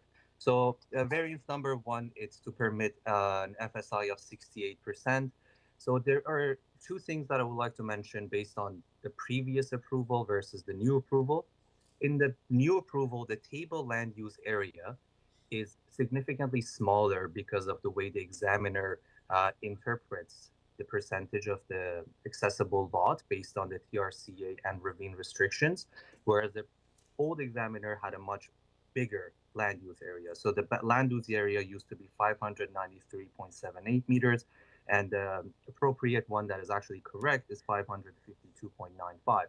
So even the previous approved FSI would have been closer to 59%.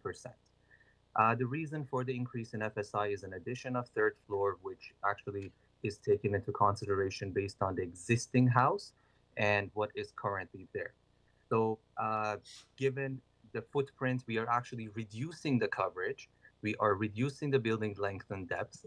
And the addition of the 3rd floor has been taken into consideration neighboring side, front, and rear yard setbacks, which we will get into briefly.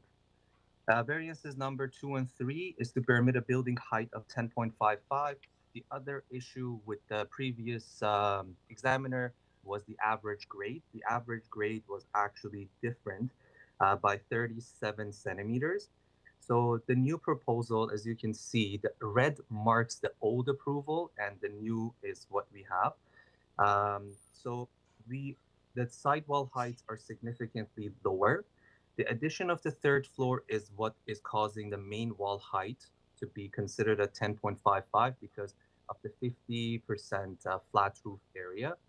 So we are significantly shorter in the sidewall, and we do have step backs from the front and rear to pretty much not have the 3rd floor visible from the street view. And this building height, if we were to take into consideration from the previous established grade, our main wall height would be 7.45, top of parapet would be 7.75, and the building height would be 10.18 to the top of the 3rd floor, not the 2nd floor that is visible. And you can go to the next page and you can see in the rear view as well. Now, variance number 4 is to permit the vehicle access with the elevation of 82.63. This is actually to maintain the existing driveway and the slope due to the natural grade of the property. As you can see, we've been back and forth with every department. And so even with transportation, I'm actually going back and forth with Sabrina as of even yesterday and today to meet their conditions. And one of their key issues is the request that they have will require significant regrading of front of the property within the public right-of-way. They have reassured me that we will work on this together afterwards. And one of the key reasons is because they just have to have that memorandum for any proposal that does have this kind of condition. I have provided engineering reports to transportation, mentioning the issues that this will have, and we are just working back and forth about it. Variance number 5 is to permit a platform area of 24.45. This is the third floor platform, which actually is in keeping with the existing third floor platform. We are proposing on both sides of this area, we are proposing privacy screening. The neighbors are okay with it. Planning does not have any issues with it, and we've incorporated privacy screening on both sides of this. And this is just to ensure the view that you see from the current house is maintained. Variance number 6 is to permit a front porch elevation of 1.32 and a rear deck elevation of 2.8 above grade. Now, the previous approval had the front at 1.38. We are actually physically lower, but due to the difference of average grade calculation, we are at 1.32. And the rear is actually, by the examiner, is being measured from the store. Sir, you have 20 seconds to wrap up. Okay. And the front porch encroachment is just a landing with no visible views from the top. It's just underground. It's just to provide a foundation. And just based on the previous approval, lot coverage is no longer needed. Building length, our new design complies with and is actually shorter. Front yard setback, we comply. Minimum side yard setback is no longer needed. Okay, your Driveway time's up, sir. Yes, no longer needed, and the front landscaping is not needed. Thank you. Panel, any questions or comments for Mr. Arabati? Sure, I've got a couple of questions, if I may. So your new FSI of 0.68, I'm assuming that if you weren't dealing with top of slope issues, you would not have an FSI variance, is that correct? Sorry, what is the question? If we weren't dealing with? If you didn't, if you had no tableland issue, I'm assuming you wouldn't have an FSI variance? Correct. Okay. So, but since you do you have examples of 0.68 in that neighborhood? Yes, actually, I'm working on a project that's an existing house, 34A Stonegate, which actually has a closer to a 0.8 FSI. Okay. You scroll down, you will see it. And the 34, which is the next door to it, is actually sitting at 0.76. Perfect, thank you. And then my next question then Those are the two houses side by side. Okay, so you're going to be kind of mirroring that, so that's fine. My next question has to do with main wall height of 10.55. Again, do you have any other examples? Perhaps those same two? The same two. So the house actually on the right, which is 34A, sits at 12 meters from established grade. Okay, thank you. And there's no step back for the third floor in these. Okay. Any other questions or comments? Panel? Nope. Okay, I think we can go into committee then. Discussion if desired or a decision? My concerns were satisfied with the answering of those questions. So unless anyone has any other discussion, I'm good to move approval, subject to forestry condition 1. Thank you. Is there a seconder for Mr. Kamark's motion? There's also a transportation condition. Oh, sorry, Yeah, sorry, and transportation conditions. Then I'll move it for seconder. Thank you, Mr. Dahl. Thank you. All in favor? That's approved unanimously. Thank you, Mr. Arababi. Next, we have item 6, 230 Browns Line. We have no agency comments or conditions. We have a support letter from 8 Albright.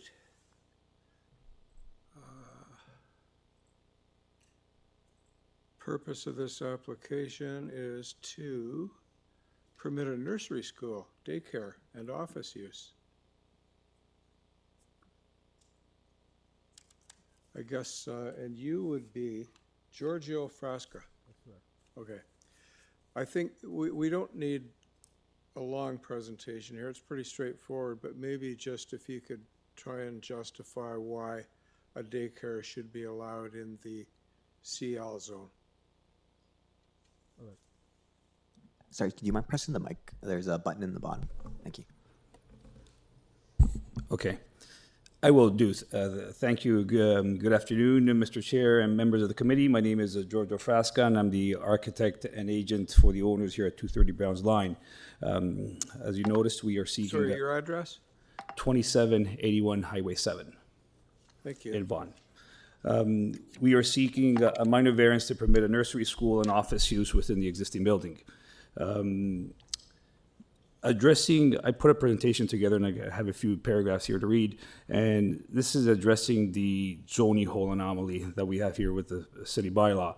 The main item here today is a specific bylaw 1978-40, which was enacted 48 years ago. Research and consultation with city planning staff revealed this property currently sits in what planners describe as a zoning hole, while almost all surrounding properties have been transitioned to the new zoning zoning bylaw. The daycare would be a permitted use as a right. This specific lot remains governed by an outdated 1978 specific set of legal and regulatory rules. Our proposal isn't a radical departure from the neighborhood. It is simply bringing the specific site into alignment with today's standards already enjoyed by its neighbors. Site safety and logistics. One of the items when dealing with daycares is safety and traffic. The site has sufficient space for pickup and drop off, ample parking on site, no variance required, and no thorough traffic is within the site. Historical precedents. This committee has recognized the restrictive nature of this bylaw before. In 2005, file A343, the committee approved a variance for this exact building to allow a medical and wellness center, despite the same professional office restrictions. The committee found them, as we ask you to find now, that a service-oriented commercial use is desirable, minor, and maintains the intent of the zoning. Consensus of non-opposition. It is telling that after a full technical review, not a single city department has expressed opposition. There have been no negative comments from community planning, transportation services, urban forestry. And as a brief aside, when I called the city, when I looked up the information on the application information center of the city, there was none of this. So I thought there was a concern that some reports were missed. So I contacted the application technicians concerned that something was missed, and he replied, no news is good news. Community support. Finally, we have a clear community support. A local resident on Albert Avenue, which is the street flanking our block directly to the north, has submitted a letter stating that this project addresses the critical need for childcare and will enhance the quality of life for families in the immediate area. In conclusion, this application clearly meets the fourth test of the Planning Act. It is minor, is an interior-only renovation with no changes to the building footprint. It is desirable. It fills a documented community need for childcare. It maintains the intent of the bylaw and official plan. It aligns the property with the uses already permitted in all surrounding lots. We respectfully request the committee to approve this application to allow the building to serve the modern needs of the Etobicoke Lakeshore community. Thank you, Mr. Frasca. Panel, any questions or comments for Mr. Frasca? Got a comment. I love the size of your lot. Yeah. Plenty of space. You going to do anything with the green space in the back for the kids? Could be. Could be a nice play area. Absolutely. Okay. Thank you. Thank you. You can take your seat. I don't think we have any more questions. I'm go right into committee now. And I don't believe there's any speakers, Thomas. That's correct. Yep. Yeah, I like this application. I believe that more meets the fourth test and would like to move approval. Thank you, Mr. Kamar. Seconder. I'll happily second that. Thank you, Ms. Ruddock. All in favor? Unanimously approved. Thank you very much. Good luck with your project. Thank you.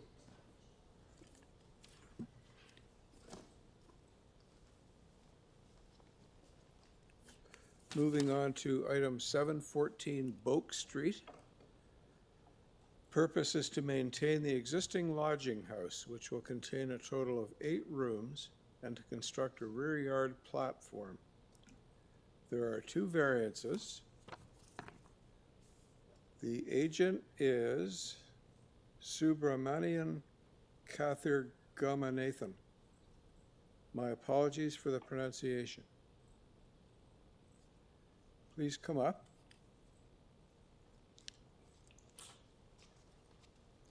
Good morning, Chairman and members. My name is Subramaniam Kadirkamanathan, address 2687 Eglinton Avenue East. I'm the agent for this project. Yeah, this is, if I could just maybe get you to focus, why should we approve this building which is not permitted in an RM2 zone? That's going to be our big issue. My client, that means house owner, been to several city meetings organized by the rental problems and units.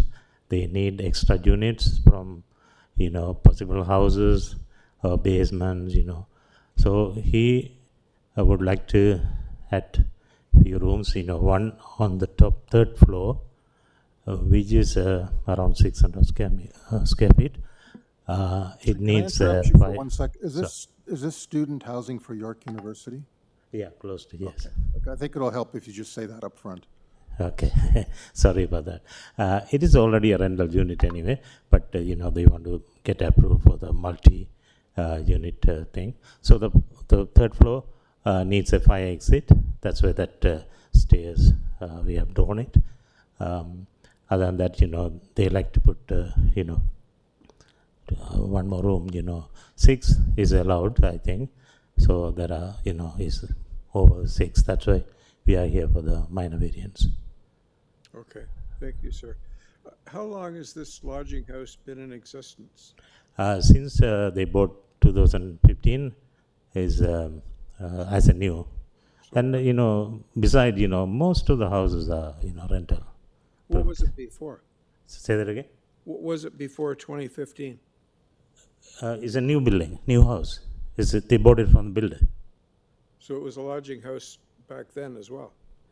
The building as a residential houses. Then, because of the university demand, so they rent it. So it was a rental building? It's a rental now building. It's a lodging house for students? They are converting into, a legal one. Okay. Yeah. Panel, any other questions or comments? I just want a clarification. One of your drawings, I think, is incorrect. It's drawing number 5. You're showing a powder room, 2-piece washroom with no entrance into it.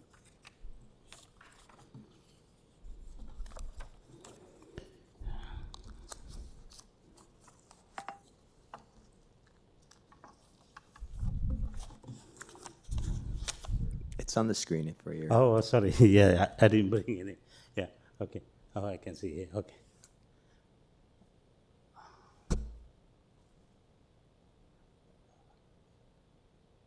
Maybe you could Is that the main floor, right? It is labeled existing ground floor plan. Yeah. Yes, it is there by the builder. We are not doing anything there. I'm sure it is there, but can you tell us where the door is? How do you get into that bathroom? Oh, sorry. It's on the landing. It's on the landing. Yes. It is landing. Yeah, down. Yes. No. It's an open door. Yes. Yeah. It opens into the landing? No, inside. Into the room? Into the room, yes. Okay. Sorry about that. No, that makes sense now. Okay, okay. It didn't work in my brain. Yeah, okay. Okay. No, when the permit process, probably had to fix many things. Okay. Because, yeah, on the proposed drawing, it's the same thing, so. Yeah, okay. Okay. Okay, we good with questions or comments? No, we're good? Yeah. Okay, thank you very much. You just take your seat, and we're going to go into committee now and make a decision, Thank you. unless we need to discuss anything. Okay, my only comment is that sort of having kids of the age where this is a use I'm very familiar with, I think it's a good thing to have these things legalized so that at least they will meet building code and fire code. And, for that reason, I'm supportive of approving something like this. Okay, would you like to just formally phrase that? And If no one else has anything else to say, I would move approval. I do have a comment, please Sure. excuse me. Oh, go ahead. Mr. Chair, I apologize for not flagging this earlier, but when I realized it was a York University affiliated or associated building, I should have recused myself. So what I propose to do is just abstain from the vote. I don't think you're in a conflict. It's not owned by the university. If you'd rather not vote, I have a feeling that it doesn't matter. I'll know if I'm right in about 30 seconds. Mr. Agent. There.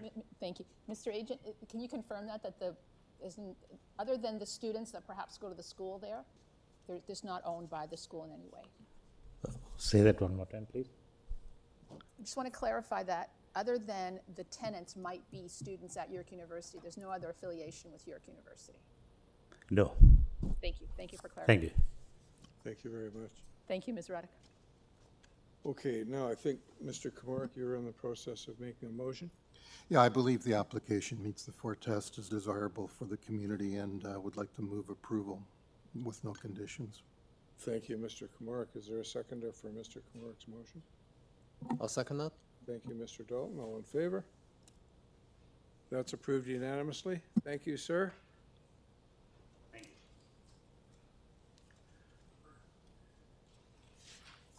Good. Item 8 was deferred, so we'll move to item 9, 5207 Dundas Street West.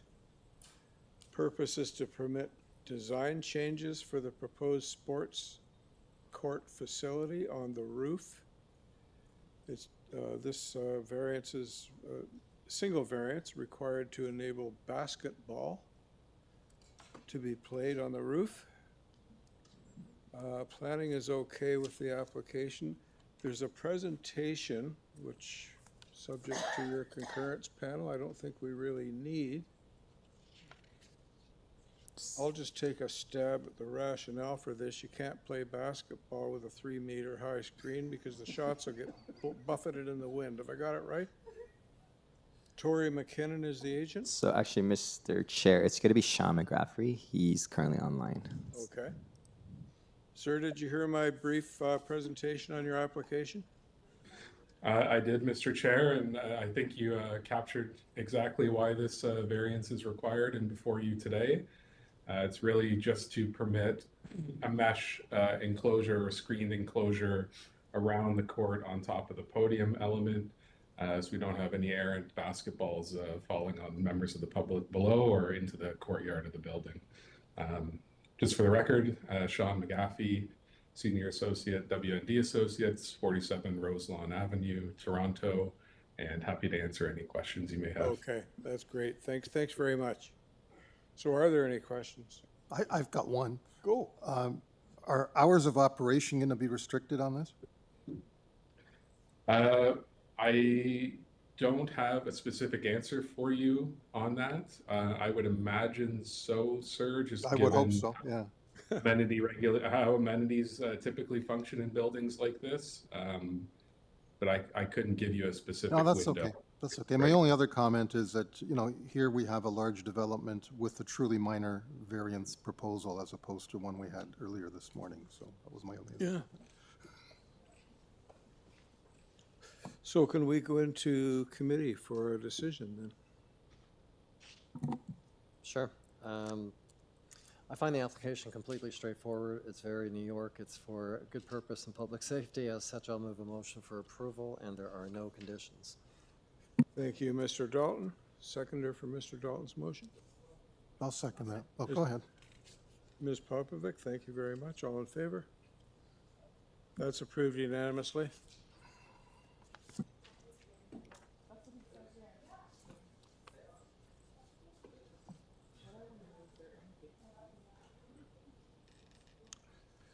Mr. Palumbo, I'm just going to summarize your application here. He'll introduce himself. I just happen to know. Familiar face. Usual suspect. So, this application is for 52 LOVILLA Boulevard. The purpose is to permit a modified driveway. There are 4 variances. We have 1 opposition letter, and we have transportation review offered what I've called negative advice. It's not an objection, but. Correct. Right? It's not a refusal. And you have responded to transportation review. I have. So I think we've read all the material, but if you could just For sure. maybe focus on that, that's really the only issue. Okay. Yeah. Well, I've prepared a quick presentation anyway. So, it's afternoon now. Afternoon, Mr. Chairman, members of the committee of adjustment staff. Just for the record, Andrew Palumbo of Ian Hall Planning Limited, planner and agent for 52 LOVILLA Boulevard. My address is 38 Betty Nagle Street in Toronto, Ontario. Some of you may recall, as you were on the panel at the time, earlier this year, there was an application for this property that was refused by this committee for the subject site. And this was to legalize and maintain the existing 2-car front yard parking pad at the subject site. However, at the same hearing, the Committee of Adjustment at the time, some of which are in attendance today, identified that there would be more in a position of support of an application if this 2-car front yard parking pad was actually modified to a 1-car parking pad, as it would provide a driveway width, that's more in line with what already exists along LOVILLA Boulevard today, and would also increase the green space around the city tree that was in question on the previous application, as it would provide, again, more relief and more soft landscaping around that specific tree. And I'll get into it, but urban forestry was an objection to the previous application, or recommended refusal, but this application, they've provided no comments. So as a result, the modified application that is now before the committee today represents an improvement to the existing condition, again, as evidenced by the fact that there is no longer an urban forestry objection with the current proposed application, because, as mentioned, this modified front yard parking pad now provides more green space to the front yard landscaping by eliminating one of the 2 car parking spaces. In addition, city transportation staff have made it clear that front yard parking pads are not supported, and if approved, obviously, the owner would require a front yard parking license going forward. But as Mr. Chairman mentioned, it's an interesting situation with the staff report that's been issued, because it doesn't recommend refusal, but as very accurately stated, it essentially gives negative advice. Now, what I've basically done to date, I have followed up directly. It's because the report was received 1 week before this hearing. I just responded as quickly as I could to get it on record, basically clarifying that that's been sort of inconsistent with what transportation staff have reported to date, because if something like this was established right from the get-go, this could have been known back in 2024 when the original notice of violation was issued with respect to the parking in the front yard parking pad. And my client wouldn't have even thought of undertaking any of this with the committee, because it would have just been a non-starter. So I've basically flagged that inconsistency. I've also provided them some documentation that my client has also come across with respect to some historical permits that were received for the driveway resurfacing along that front part of his driveway. He has the permit with him today. If a physical copy is necessary, I submitted an electronic copy of what I had to transportation staff. So I've basically identified that for them up front, that while I received that report, I've basically just provided all the information I have to date, and that I've flagged the inconsistency in what's been told to my client and myself. Otherwise, like I said, it would have been a different approach altogether if it would have been a non-starter from the get-go, because the direction was from bylaw enforcement they recommended going to the Committee of Adjustment to get the approval and to legalize the front yard parking pad. So basically, it's a similar process as before, but what's before you is the 1-car parking space, not 2. It's not legalizing what already exists. It's improving what exists and cutting it down to a driveway width that's a lot more in line with what's already present along LOVILLA Boulevard. Just wanted a couple of quick points, because there is a deputant to speak in opposition who was also here the last time, and the primary reason we're here today in the first place. But as you're also aware, this adjacent neighbor, who's the deputant speaking in opposition, he remains the only objector to this application as far as I'm aware. He heard from himself at the previous hearing that the committee would support or be more supportive of a 1-car parking space. And the variances that are before this committee identify it's actually a 2% soft landscaping improvement compared to what exists with the neighboring property, and it's a 53-centimeter difference in driveway width with what exists adjacent to the west. So again, very imperceptible minor differences between the two in terms of what the current, if this modified application is proposing for the subject site. And the last point I just want to mention, just like I mentioned last time, In this particular neighborhood, there are several large lots with larger corresponding driveways and parking areas, both in the immediate broader context, and it forms part of the neighborhood character. In addition, on these lots with these longer and wider driveways, there really is nothing that precludes anyone from parking their car within the portions of these driveways that are located within the city right-of-way, whereby cars are essentially parked at the end of these driveways closest to the street, and that would basically provide a very similar look and feel than what would be happening at the subject site if it was using that single space if modified and approved as such. So I have figure 11 in my planning justification letter provides a few photos in the nighttime of when cars are actually, what it looks like when cars are using those ends of the driveway, and figure 13 shows an example of, again, the neighbor in opposition, how he has also used that part of his driveway. Like, it's just the point that nothing precludes anyone from parking in the city right of way, given the configuration of these driveways. So with that, it is my opinion that the proposed minor variance as modified meets the 4 tests for a minor variance under the Planning Act, represents good planning, and should be approved by this committee this time around. Okay. I'll open it up for maybe some other questions. I'll just ask one. I think we asked this before, but I'll ask it again. Is your client prepared to run the risk of enforcement actions such as tagging or towing? Yes, because it's already actually occurred, and he's had to modify his parking, and it's at a gross inconvenience, but he is prepared for that. And again, this is we're here today based on the direction we've been given to date to try and get it addressed through committee and then deal with transportation and such afterwards. Have enforcement actions ever been taken? Yes, there have been 2 parking tickets that have been issued to date. How much was the parking ticket? If I'm allowed to ask, Mr. Chairman? Roughly, within $5. Is it $60 a ticket or more? It might be more. That's okay, I withdraw the question. Are there any other questions or comments? You're going to get your answer anyway. Okay. Oh, I have that. There you go. $70 a ticket. And dare I ask, when was that issued? 04/28, April 28th? Of this year? Yeah, April Wow. 20th. We probably drew light on it. Yeah. Possibly. Right? Okay. But yeah, so punitive measures have already been taken, and to answer your question, Mr. Chairman, that's what's happening. Anything else, panel? Yeah, you say that your client had at one point obtained a permit to... Driveway, it was driveway reconstruction is what it said on the permit. And as part of that permit, that included the curb cut? As far as I'm aware, yes. Which was done by the city? By the city, yes, because if you look at the property, there's an anchor pole for a hydro pole. This is the permit. Okay, so because usually when transportation is on board and, we approve something like this, they typically ask us to close up the portion of the curb cut that you're no longer going to use. Correct. So I'm assuming your client is okay that he would have doing to. that. Absolutely, I think he would have to, because that would be the only way to ensure that he can't use it. Exactly. 100%. Okay. Because if that doesn't happen, then you still Well, just still yeah, use I mean, it. you gotta pull up And the nobody wants to asphalt, too. circumvent the rules either, so Okay, no, that's fine. it would have to be addressed accordingly. Okay. So, and related to the October 7th, 1999 driveway surfacing curb cut permit, do you have the drawings? Do you have drawings with this that go with this permit? Do you have the drawings that go with this permit? The drawings that were submitted? That's what was given to by a contractor, the guy. Yeah, this guy. No, but you have drawings that correspond to this. It's very old. No, we're lucky to find this, but no. Sorry, Mr. Dalton, I don't. This is very telling, actually, but I just thought if you had the drawings, it'd be the bow to wrap it all up, so. When the two Understood. cities merged together. Well, that adds to the complexity of the history of this and the complications of No, why completely, we're here but today. this is helpful. Yep, thanks. Anything else, panel? Questions, comments? Okay.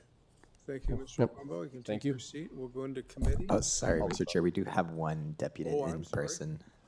I'm relying on my written list here. Yeah. So Okay. Sam, you can come up. Yeah, come on up. Start off with your name and address, please. My address is 54 LOVILLA. My name is Sam Pasquale. Thank you. Can we go to this? Have you submitted those? Yes, I have. It's on record.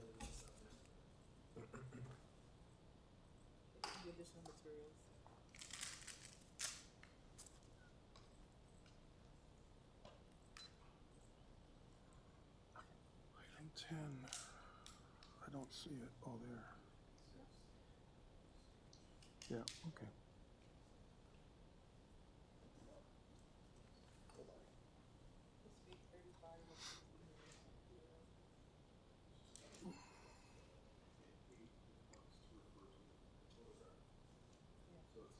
It's in the additional, yeah. Right there. That's photo number 1. We can start there.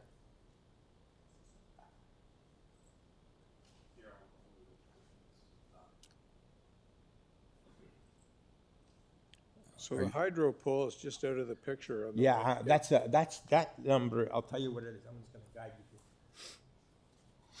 That's number 62. That's number 62. I'm just showing you what people are doing. There's single driveways. People are parking. There's 3 cars. They can expand and put asphalt at the back and put 4 cars. So that's what's happening. I've noted 26 subject properties that are like that. You can go to number 3. Go number 3. Yeah, stop there. Okay. So this is what they had before their application in January. They got 3 cars there. They got a pole and they got a hydro lines there, basically tension lines. And so after, okay, thank you. After they got rejected, they started parking this configuration. 2 on one side, 1 on the other. They have a parking space in the back. You can go to the last page. If you go to number, The driveway widens in the back. they parked in a row there, basically. So they're parking there, and the driveway is double wide. It's not a single one, so one doesn't block another. They can move out of there. The driveway is actually a pie shape, so you can, Yes, you and I'm can gonna- do 2 in the back, but not so much in the front. Exactly. I'll show you that. That's 4. You see 4 in a line. Go to the last page. Keep going. Okay, perfect. So they have, this is the pie-shaped lot. I got 1, 2, 3, 4, 5, 6, 7, 8, 9, 10, 11, 12 parking spaces in the garage and outside. They can park 12 parking spaces based on their configuration of their existing car sizes. I noted the car sizes. I input it. They're asking for number 13, and this is that little sliver, that 1.7 meter that they can't comply to, where they require 5.6. So the question is, with all this parking space, they can park all along here and here. Why do they need 13 parking spaces? I'm trying to protect my integrity of my neighborhood, having cars parked in front of, close to the edge of the street, where you saw those 3 cars, they were parked at the edge of the street. Having that, and everyone getting applications to park on Boulevard parking, they're all going to do it. And you're going to be coming down the street, and all you're going to be seeing is cars. And I think that affects it. It does. People are going to start jumping on this, and it's going to affect the integrity of my neighborhood. I also Sir, you live to the house to the north that's showing there? Oh, you live to the south. Okay. I live here. Okay, I got you. Okay. Are you holding? I hope you're not tuning into my time here. I also want to make a note of this City of Toronto Public Works Department. Works, public, water. They mention a curb box. They don't mention any curb cuts. There's no curb cuts here mentioned whatsoever. So, and there's no dollar amount. If the city is going to come and start doing things for you, they're not going to do it for free. Where's the dollar amount to cut that curb cut? They don't do that for free. So this is not a curb cut. This is a reconstruction, basically, of asphalt. Work required, curb cut, saw cut, nothing has been checked off. So number 3, work required. A, curb cut, no. Saw cut, no. Poured, no. Nothing is along here. It's all reconstruction. If you're referring to something that we don't have access to, But is that? He showed you that. He showed you that. He didn't. Yeah, he just showed you that right which now. permit? This document, he put into evidence. It's there. Okay. It's there. Let me see that. So this statement by the applicant, 1919 perp cut, I don't believe that. Also, I'm going to read I'm going to read the transportation. This is dated 26. I'm going to have to read this into record. They object variance number 1, 2, and 3. 1/5 of the driveway, 3 times a lot. While the proposed asphalt driveway provides sufficient width of access, blah, blah, blah, blah. Furthermore, section 2 states that the parking space may not be located in front of the side yard or abutting street. The proposed site plan is included a parking space situated in the front, does not comply. The applicant is obtaining front yard is prohibited and subject to tag and towing, basically. So they do not agree with this. That they are objection. I would probably say it's an objection, or else they wouldn't put it in there. I think it's an objection. That's the way I see it. You know, once again, they have 12 parking spaces. Why do we need another one? I don't understand that. And for the last 2 months, they've been shuffling cars back and forth. They park in. Whoever goes out first is the first one at close to the end of the street. And they all, and same with the other people, those 3 cars or whatever. They're all doing the same thing. And another interrupt. You're out of time if you just wrap it up. Okay. One said, well, you know, his garage is full of equipment. One said, well, get a shop. The other one said, you can't even put a motorcycle on it. We can't talk about public property. How can we say, yeah, we're going to put a car that doesn't belong to us, or property? If somebody comes in here, Sir, you're way over time. I know. I got tried. dyslexia. I rehearsed this a little bit. It's just too long. Okay, I'm sorry about that. I apologize. Okay, I think we heard you not too long ago, and I think, as far as I'm concerned, January. You're finished. Okay. No disrespect, but you have run way over. It's too short. I practiced it. We understand. I couldn't do it in 5 minutes. Okay, thank you. Yes, you I did. hope I hit the points. So, I made you aware of that. Just before you go, though, yes. Any questions or comments from the panel? Okay, you can take your seat. Thanks. Thank you. Mr. Plumbo, you have a rebuttal opportunity now.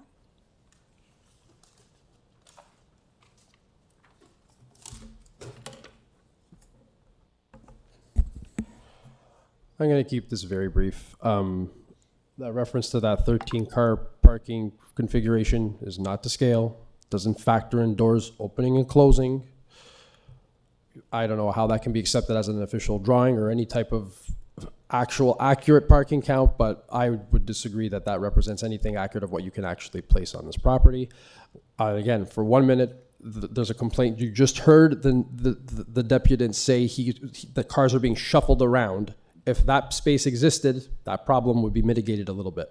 There wouldn't be shuffling around if that one space, again, and the whole reason we even came back with 1 space is because the committee at the time did not approve and did not think that 2 spaces was suitable. Thought it was too much, but a reduction to 1 space would actually be a lot more in line with everything you already see in this neighborhood, even with the evidence that the deputant just brought forward. And yes, nothing precludes, again, I'll emphasize that again, nothing precludes anyone from using the end of their driveways for parking their own vehicles. And that is just the situation, and it happens to be a lot more widespread in this particular street and in this neighborhood. Otherwise, I really don't have that much to add. I think everything speaks for itself that you've heard between this hearing and the last. And again, otherwise, I'm trying to represent my client as best as I can, in the sense that following the direction as best as we heard last time as well. If it was one of those things where if there was not a hope, would have obviously just withdrawn. But there was a direction provided that if there was modifications considered and implemented, then maybe a support position could be considered. Question, comment? So I just wanted clarification. So just looking at the 1999 document that you had put in evidence, so it does clearly say driveway surfacing. I said that when I was presenting verbally, yes, resurfacing, not a curb cut. Okay, so yeah, it was driveway reconstruction. If you rewatch the tape, it was driveway reconstruction. Okay, because your submission on that point, it seems, is a bit misleading. about being like, I just found it reading it and. Oh no, to transportation staff. Oh no, that's because no, when I submitted, because it said that was. I'll be honest. To clarify, it said curb cut permit, so that's what I expressed to transportation staff. And if I do, and obviously because I'm on record right now, it's a driveway reconstruction permit. Right. And obviously had to deal with that whole area, but it's not specific for to the curb cut.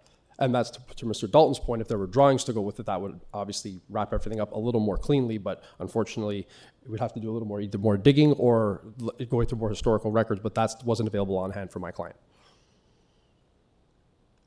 Any other questions or comments, panel? No? Okay, you can take your seat, Mr. Palumbo. and Thank you very much. Thanks for hearing me the second time. Okay.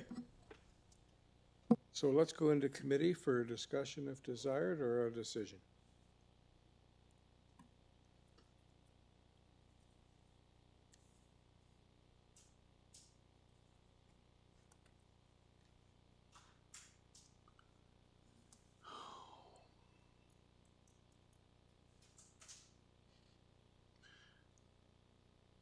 I'm a little torn on this one, primarily because of comments that were made at the previous hearing. And I agree with what was just stated in terms of there is no permit for a curb cut. So we don't know what was really resurfaced, whether it was the whole driveway or it just, anyway, kind of winds up being not here nor there. I do like the idea of at least removing one of those spaces. It's less of an issue, but we would want to put the curb back in for that part. I'm not sure how we do that because there's no condition requested from transportation. Anyway.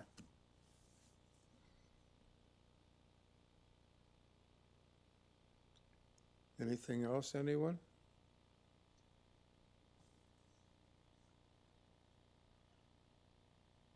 I'm struggling with the fact of what transportation has stated, that they will not issue a boulevard parking. So we can approve this, and then there's no guarantee the client will get what he wants anyway.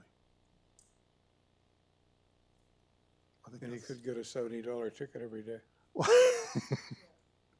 That's a whole nother side issue. But So if there's no questions or comments, you have more comments? I'm prepared to make a motion. I can. Go ahead. Yeah, I don't find this meets the 4 test. I'm not prepared to accept this application, so I'd move for a motion to refuse the application.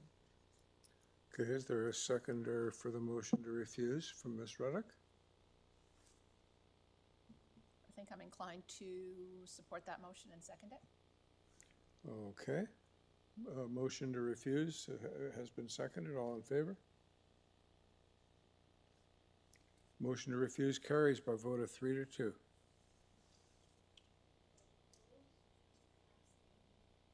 yeah, we're opposed.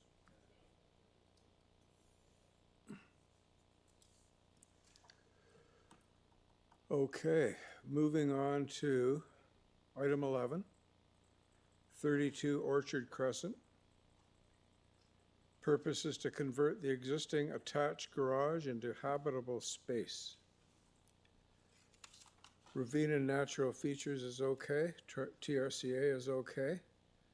We have a doctor's letter of support and a support petition. Ms. Popovic, I know that you perhaps have a question, but I'm wondering if we actually need a presentation. Could we limit it to a question and answer opportunity? Yes, I agree with that. We'll do that, okay. So the agent is Pino LaVecchia.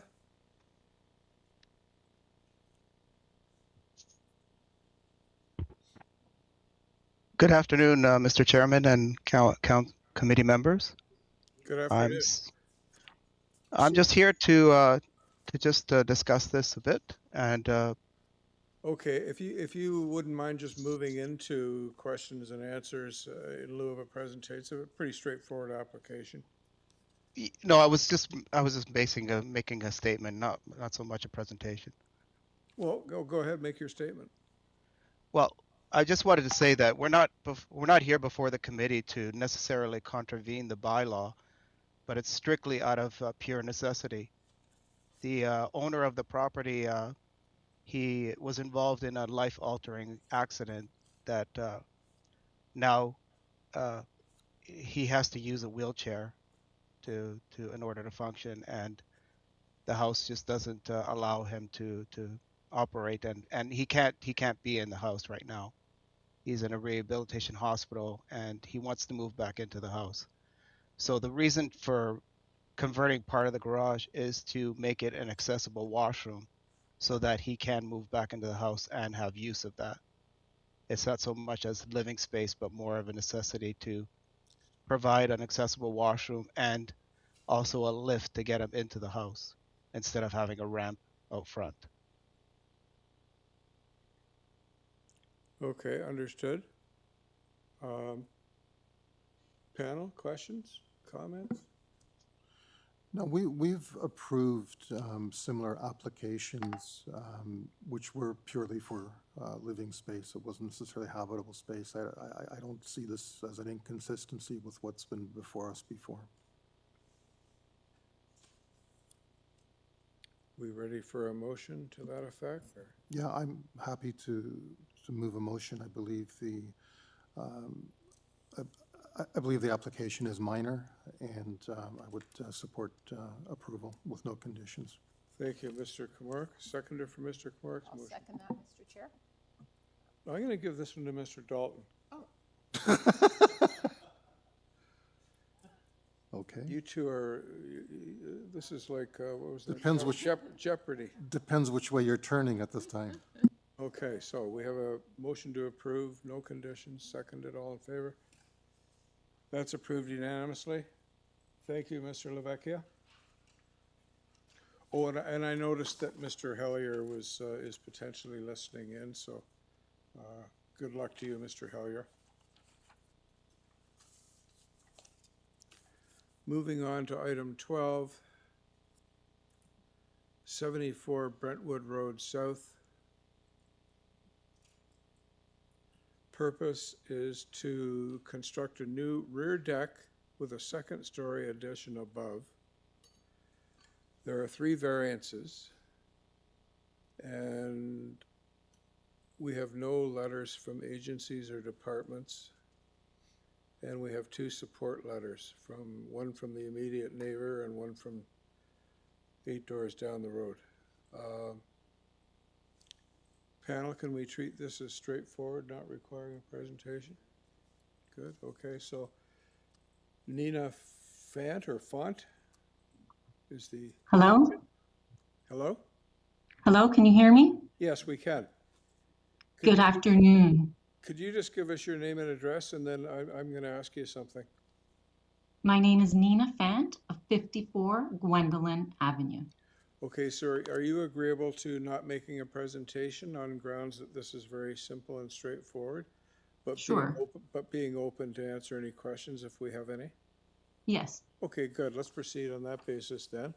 So, panel, are there any questions or comments?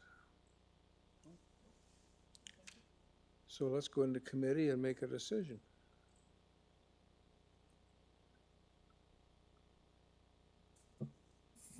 Mr. Chair, I will move on this application to approve. It is an application that, in my view, meets the 4 tests, and I note the 2 neighbors are in support. No conditions. Thank you, Ms. Popovic. Is there a seconder for Ms. Popovic's motion?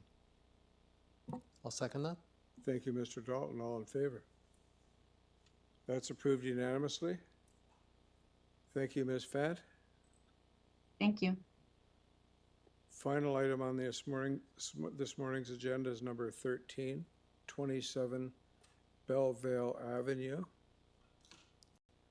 Purpose is to construct a 2-story rear and north side addition, a 1-story south side addition, and a 1-story front addition. The existing woodshed in the rear yard will be demolished. A previous Committee of Adjustment decision approved variances related to gross floor area, length, and depth. We have 6 variances. We have urban forestry has requested conditions 1 and 2. Oh, and that letter, there was a letter of opposition which was withdrawn. So we just have urban forestry conditions 1 and 2. Panel, are we okay to proceed without a presentation, or does anyone want one? We're good? Okay, Maya Marchese is the agent. Yes. Hello? Oh, hi. I'm sorry. Yes. Not used to people being in the room. Are you okay with if we've got any questions and answers? Or Yes, we can questions move from us, forward. answers from you, we'll proceed that way? Yeah, Pretty we can do that. straightforward. So, panel, questions? I have multiple questions. I guess, let's start with the coverage. You've provided some examples of what you are saying are comparable coverages. Only one of those examples actually exceeds what you're proposing. Can you comment on that? That's correct.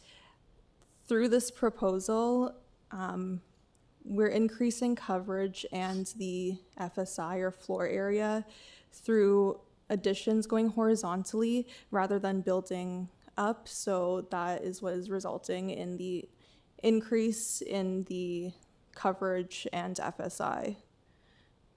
And I would note that the dwelling height is under what the max permitted height is, and 2 stories is in keeping with the character of the neighborhood. And the 2-story addition that's being proposed is even lower than what is existing. You had a letter of objection from the neighbor to the rear. They've since withdrawn. I'm assuming you came to some kind of understanding? That's correct. So the neighbor at 28 Highgate Road wrote in a letter of objection. The owners of the subject property spoke with them and came to an agreement that for the east-facing second-story addition window, that they'll provide a translucent or frosted window treatment, and that satisfied their concerns. Okay, so you wouldn't be opposed to us including that as a condition in the event of approval? We're open to having that as a condition, yes. Okay. You've got rear yard setbacks which are based on an interpretation of where someone's considering it to be a rear yard, which in my view is not the rear yard. If you actually go from the rear of this property to 28 Highgate, I believe you're looking at a 4.2 meter separation, whereas a normal rear yard separation would be 7.5. Is that? Through you, Mr. Chair, that's correct. Because it's a corner lot, the configuration of the lot is unique. The front and rear yard setback is being, or the front yard setback, I should say, is being reviewed as frame road because that is the way that the dwelling is oriented towards. So the east setback is being considered as a side yard setback of 4.9 meters to the neighboring lot at 28 Highgate. In my view, your real variance is not 0.91. In my view, it's 4.9 as opposed to 7.5. But that's just, like, if you look at the way the houses are actually oriented. So I think it's not as severe of a variance as you're actually asking for. And I thought that was perhaps the concern that the neighbor at 28 Highgate had, but just a comment. Okay. Okay. Any other questions, comments? Okay, let's go into committee for a decision then. And in the event of a motion to approve, we need urban forestry conditions 1 and 2. And I would also suggest a condition related to the installation. I think the term you used was frosted or translucent? Correct. Window. And which window is that? That would be on the second story addition, east-facing window. So on the east elevation. Rear wall. Pardon? The rear wall. Well, it depends on who. It's considered the sidewall for the purposes of how this proposal has been reviewed. refer to as the east elevation then. Okay, east elevation. Okay, so there we Yes. go. May we have a motion, unless anybody wants to discuss anything? So east elevation, A3.4. Yes, and it's the window for the addition only, not for the one on the primary bedroom. Okay.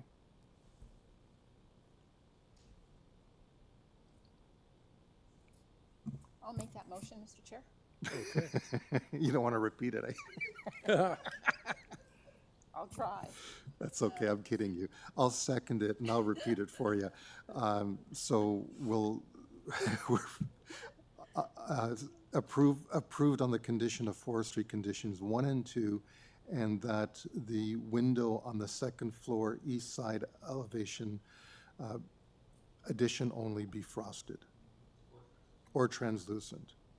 And my only other comment is I am a little hesitant approving 45% coverage, but I understand why. I just don't like setting those kind of precedents. So was that a motion or coaching on a motion? Oh, that's my seconding. Oh, Natalia's Natalia, already yeah. made it. So you agree with your seconder's wording? Okay, so, all in favor? That's approved unanimously. Thank you very much. Yeah, you too. So that concludes this morning's agenda. It is now 12:49. So we'll commence at 2 p.m. with the afternoon? Good. See you then. For anyone that's in the waiting or like online right now, we will commence at 2 p.m. So you can just stay in the WebEx. I won't close it. However, we'll be starting at 2. Yep. Sound check 1:45.